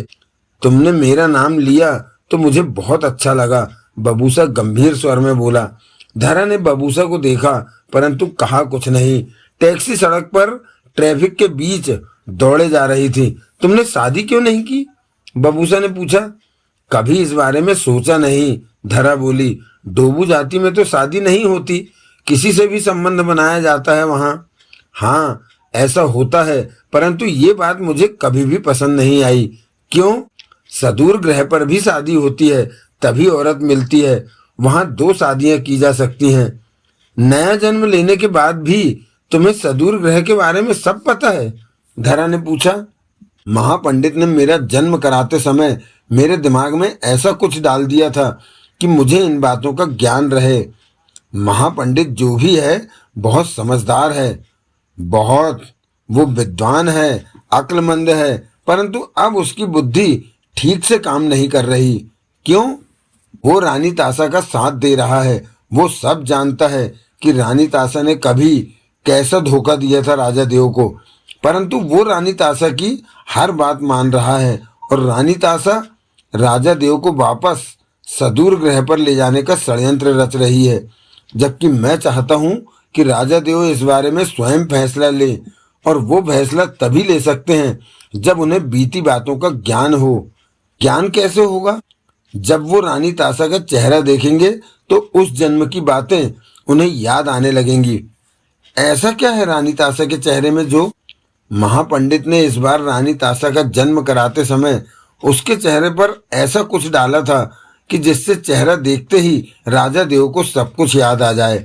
महापंडित को ज्ञान हो जाता है कि भविष्य में क्या होने वाला है, तभी तुम्हारी बातों पर तो देवराज चौहान भरोसा ही नहीं कर रहा, धरा बोली। तभी तो समस्या आ रही है। अगर राजा देव ने मेरी बात का भरोसा कर लिया होता तो फिर रानी तासा की राह कठिन हो जाती। 6 महीने की चेष्टा के बाद मैं राजा देव की गंध पाने में कामयाब हो सका। समाधि के सहारे महापंडित की दी शक्तियों के दम पर राजा देव से बात की, परंतु कोई फायदा नहीं हुआ। अब तो सोहनलाल ही मुझे राजा देव तक पहुंचा सकता है। राजा देव से मेरा सामना हो जाए तो शायद उन्हें अपनी बातों का विश्वास दिला सकूं। रानी तासा कब इस ग्रह पर पहुंचने वाली है? कभी भी। रानी तासा के इस ग्रह पर आने का समय हो चुका है, बबूसा ने गंभीर स्वर में कहा। वो जानती है कि तुमने उनसे विद्रोह कर दिया है? अवश्य। सरदार उमारू ने यंत्रों के सहारे बात करके उन्हें तभी बता दिया होगा। अब रानी तासा इस धरती पर आकर राजा देव पर काबू पाने के लिए डोबू जाति के योद्धाओं का सहारा लेगी। बुरा वक्त आने वाला है। मुझे तो सबसे बड़ी चिंता यह है कि कहीं राजा देव पहले की तरह रानी तासा के रूप के दीवाने होकर सब कुछ भूल न बैठें। पहले भी राजा देव की दीवानगी का रानी तासा ने खूब फायदा उठाया था। अब भी कहीं ऐसा ना हो जाए। क्या किया रानी तासा ने? बबूसा ने धरा को देखा और कह उठा, इस बारे में तुम्हें कुछ नहीं बता सकता। क्यों? ये राजा देव का मामला है, उनकी बात मैं किसी को नहीं बता। तभी टैक्सी जोरों से लड़खड़ाई। उन्हें तीव्र झटके लगे। ड्राइवर ने टैक्सी को कठिनता से संभाला और उसे रोका। पीछे आती कारें अगल बगल से रास्ता बनाकर निकलने लगी। साहब जी, टैक्सी ड्राइवर दरवाजा खोलता बोला, लगता है टायर भ्रष्ट हो गया है। धरा ने घबराकर बबूसा को देखा। बबूसा के चेहरे पर खतरनाक भाव दिखे। दरवाजा खोलते धरा से बोला, बाहर निकलो। बबूसा बाहर निकला तो ड्राइवर परेशान से कह उठा, साहब जी, ये तो किसी ने टायर पर चाकू मारा है। बबूसा ने टैक्सी के पिछले टायर में छोटा सा खंजर धंसे देखा। इस खंजर को वो बाखूबी पहचानता था। डोबू जाति के योद्धा आसपास ही हैं। बबूसा बड़बड़ा उठा। दूसरी तरफ से धरा टैक्सी से बाहर निकली, दरवाजा बंद किया और टैक्सी के संग घूमकर दूसरी तरफ खड़े बबूसा की तरफ जाने लगी कि तभी उसे गर्दन के पिछले हिस्से पर हवा की तीव्र लहर के टकराने का एहसास हुआ। वो तुरंत पलटी तो अगले ही पल ठक की आवाज उभरी और धरा ने जो देखा उससे उसकी आंखें फैल गईं। लोहे की कुछ भारी चौकोर पत्ती टैक्सी के दरवाजे के ऊपर बॉडी में धंस चुकी थी और तेजी से हिलती कांप रही थी। धरा फौरन समझ गई कि बाल बाल बची है, वरना उसका गला कट चुका होता। धरा का चेहरा दहशत से भर उठा। बबूसा! वो गला फाड़कर चीखी और टैक्सी के गिर्द भागकर बबूसा के पास जा पहुंची। तुम इतना क्यों डर रही? वो मेरा गला कटते कटते बचा है, धरा कांपती सी कह उठी। बबूसा की निगाह फौरन आसपास घूमी। ड्राइवर न समझने वाली निगाहों से बबूसा को देख रहा था। ये खंजर? तभी धरा की निगाह टायर में धंसे खंजर पर पड़ी। ऐसे खंजर मैंने डोबू जाति के यहाँ देखे थे। वो लोग हमारे पास ही हैं। बबूसा गुर्रा उठा और धरा का हाथ थामते बोला, आओ। बबूसा सड़क से धरा को खींचता एक तरफ बढ़ गया। लोग अजीब सी निगाहों से बबूसा और धरा को देख रहे थे। बबूसा की लेदर जैसी बनियान पर फंसे छोटे छोटे चाकू सबको नजर आ रहे थे। धरा ये बात महसूस करके कह उठी, तुम्हें कमीज पहन लेनी चाहिए। नाहक ही तुम लोगों की नजरों के आकर्षण का केंद्र बन रहे हो। तुम सिर्फ अपनी जान की सोचो। लोगों को ये नहीं पता कि तुम कभी भी मारी जा सकती हो। सड़क के किनारे पर आते ही बबूसा धरा का हाथ पकड़े भागने लगा। धरा ने उसका पूरा साथ दिया। उसी पल धरा के सिर पर हवा देता कुछ निकला और उसके कुछ आगे मौजूद एक व्यक्ति के सिर पर जा लगा। पलक झपकते ही उस व्यक्ति का आधा सिर कटकर अलग हो गया। धरा के होठों से चीख निकल गई। आसपास के और लोगों ने भी ये नजारा देखा तो दहशत से चीखें निकल गई उनकी। वो व्यक्ति धड़ाम से नीचे जा गिरा, परंतु बबूसा रुका नहीं। धरा का हाथ थामे भागता चला गया। धरा की हिम्मत जवाब देने लगी थी। उसे अपनी मौत दिखाई दे रही थी। वो समझ चुकी थी कि डोबू जाति के योद्धा उसकी जान लिए बिना मानने वाले नहीं। कब तक बच सकेगी वो? अब शाम का अंधेरा फैलना शुरू हो गया था। वे दोनों भागते जा रहे थे। तुम इन्हें मार क्यों नहीं देते? धरा दौड़ते दौड़ते कह उठी। वो संख्या में ज्यादा हैं। इस भीड़ भरी जगह पर उनका मुकाबला किया तो बेकार में कई लोग मरेंगे। बबूसा ने कहा, 2 बार मेरी गर्दन कटते कटते बची है, इतना खतरा तो रहेगा ही। आगे मोड़ आया। दोनों मुड़े और एक 8 फुट चौड़ी गली में प्रवेश करते चले गए। रुकना मत, बबूसा दौड़ते हुए कह उठा। ये गली पार कर लो। गली 200 फुट लंबी थी। वो पार की तब तक अंधेरा काफी फैल चुका था। पार करते ही बबूसा दाईं तरफ की दीवार से सटकर खड़ा हो गया। धरा ने भी ऐसा ही किया। वो जोरों से हाँफ रही थी। अब वो यहाँ भी आ जाएंगे, हाँफते हुए धरा ने कहा। वो आ रहे हैं, बबूसा गुर्राया। तुम दीवार के साथ नीचे लेट जाओ। क्यों? ताकि बच सको। अंधेरे का फायदा हमें मिलेगा। नीचे लेटकर हिलना नहीं। इस तरह उन्हें पता नहीं चलेगा कि तुम भी यहीं हो। मैं उन्हें खत्म करने की चेष्टा करता हूँ। बबूसा ने सतर्क स्वर में कहा। तुम मुझे बचा लोगे? हाँ, नीचे लेट जाओ, वो आ रहे हैं। धरा फौरन दीवार के साथ नीचे जा लेटी। चेहरा इस तरफ कर लिया कि देख सके। इस वक्त वो नीचे लेटी अंधेरे का हिस्सा लगने लगी थी। बबूसा वैसे ही दीवार के साथ सटा खड़ा था और उसके दोनों हाथों में 3-3 नन्हे चाकू आ गए थे। चंद पल बीते कि गली में से भागते कदमों की आवाजें आने लगी। बबूसा सतर्क हो गया। देखते ही देखते 4 लोगों ने गली से बाहर कदम रखा। बबूसा ने अपने दाएं हाथ को झटका दिया। तीनों चाकू हाथ की उंगलियों से निकलकर उन चारों की तरफ लपके और 3 के जिस्म में जा धंसे। 2 पल बीते कि वो तीनों एक एक करके नीचे गिरने लगे। तब तक चौथे की निगाह उस पर पड़ चुकी थी। उसी पल बबूसा ने बाएं हाथ को झटका दिया तो उंगलियों में दबे तीनों के तीनों नन्हे चाकू हवा में उसकी तरफ लपके और उसके शरीर में प्रवेश कर गए। अब तक गली से और भागते कदमों की आवाजें आने लगी। चौथा भी नीचे जा गिरा था। बबूसा ने अपनी जगह छोड़ी और गली के मुहाने पर जा खड़ा हुआ। गली से 5-6 लोग भागकर आते दिखे। बेशक अंधेरा था, परंतु उन्होंने बबूसा को पहचान लिया था। उनमें से 2 तो रुके नहीं, भागते आते सीधा बबूसा से आ टकराए। बबूसा के पांव उखड़ गए। वो पीछे को नीचे जा गिरा। वो दोनों भी गिरे, परंतु तीनों उसी पल खड़े हो गए। बबूसा एक पर झपटा और उसके सिर के बाल पकड़कर गले पर कैरेट चाप मारी तो कड़ाक की आवाज उभरी। उसे छोड़ा तो वो नीचे जा गिरा। तब तक दूसरा खंजर हाथ में थामे बबूसा पर झपट चुका था। बबूसा ने उसका खंजर वाला हाथ पकड़ा और उसके पेट की तरफ घुमा दिया। वो खंजर स्वयं उस व्यक्ति के ही पेट में जा घुसा। बाकी के 5 जो अभी गली के किनारे पर ही खड़े थे, वो अपने अपने हथियार निकालकर खतरनाक अंदाज में बबूसा की तरफ बढ़ने लगे। बबूसा शांत सा खड़ा रहा। तभी एक ने लोहे की चौकोर पत्ती उस पर फेंकी। उसके हाथ की हरकत देखते ही बबूसा को पता चल गया था कि वो क्या करने जा रहा है। बबूसा ने फौरन खुद को नीचे गिराया और उसी फुर्ती से उठकर खड़ा हो गया। लोहे की वो चौकोर पत्ती ऊपर से निकल चुकी थी। इसके साथ ही बबूसा चौंका।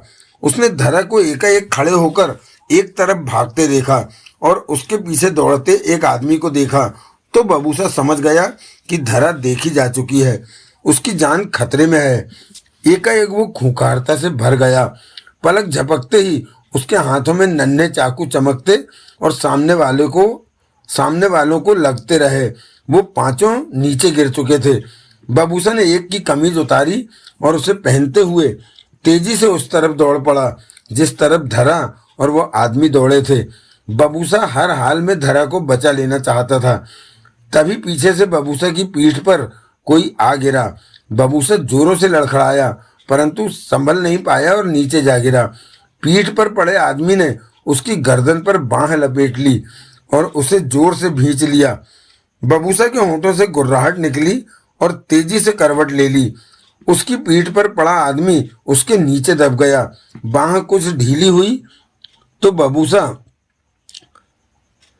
बाह कुछ ढीली हुई तो बबूसा ने उसकी बाह को अलग किया और छिटक कर लुढ़कता चला गया और फुर्ती से उठ खड़ा हुआ। वो आदमी भी तब तक खड़ा हो चुका था। बबूसा ने इस अंधेरे में भी उसे पहचाना। वो डोबू जाति का योद्धा था। एकाएक बबूसा ने दाएं हाथ की दो लंबी उंगलियां किसी खंजर की भांति सीधी की कि तभी सामने वाला व्यक्ति बहुत तेजी के साथ उस पर झपट पड़ा। बबूसा ने खंजर के समान तनी उंगलियों को खास अंदाज में टेढ़ा किया और हाथ को आगे कर दिया। अगले ही पल वो व्यक्ति करीब आकर चीख उठा। बबूसा की खंजर समान तनी उंगलियां उसके पेट के भीतर तक धंस गईं। तभी बबूसा ने उंगलियों को मरोड़ा और पूरी ताकत के साथ वापस खींच लिया। वो व्यक्ति पुनः गला फाड़कर चीख उठा। बबूसा के हाथ में मांस का बड़ा सा टुकड़ा उसके पेट का आ गया था। वो पेट थामे चीखता हुआ नीचे गिरा और तड़पने लगा। बबूसा ने हाथ में पकड़े मांस के टुकड़े को फेंका और तेजी से उस तरफ भागा जिधर धरा गई थी। हर तरफ अंधेरा फैला था। वहां आते जाते लोगों ने चीखें सुनी थी, परंतु समझ नहीं पाए कि बात क्या है। तब तक बबूसा वहां से जा चुका था। बबूसा भागता रहा। धरा की उसे चिंता थी। उसने देखा था कि उसके सामने डोबू जाति का योद्धा उसके पीछे भागा था। धरा खतरे में थी। बबूसा वहां आसपास की जगहों में दौड़ता रहा, धरा को ढूंढता रहा। भरपूर कोशिश की बबूसा ने धरा को पा लेने की, परंतु धरा कहीं भी नहीं दिखी।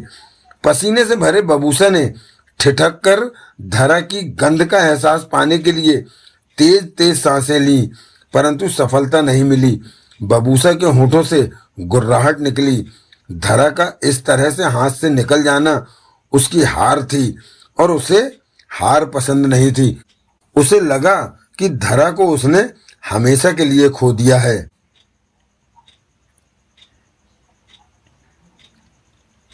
तो दोस्तों, आज का यह एपिसोड यहीं विराम लेता है। इसके पश्चात आपसे 5वें एपिसोड में मुलाकात होगी। तब तक के लिए जय हिंद, जय भारत, वंदे मातरम। और हाँ, अपना ध्यान अवश्य रखिएगा। धन्यवाद, थैंक यू, शुक्रिया।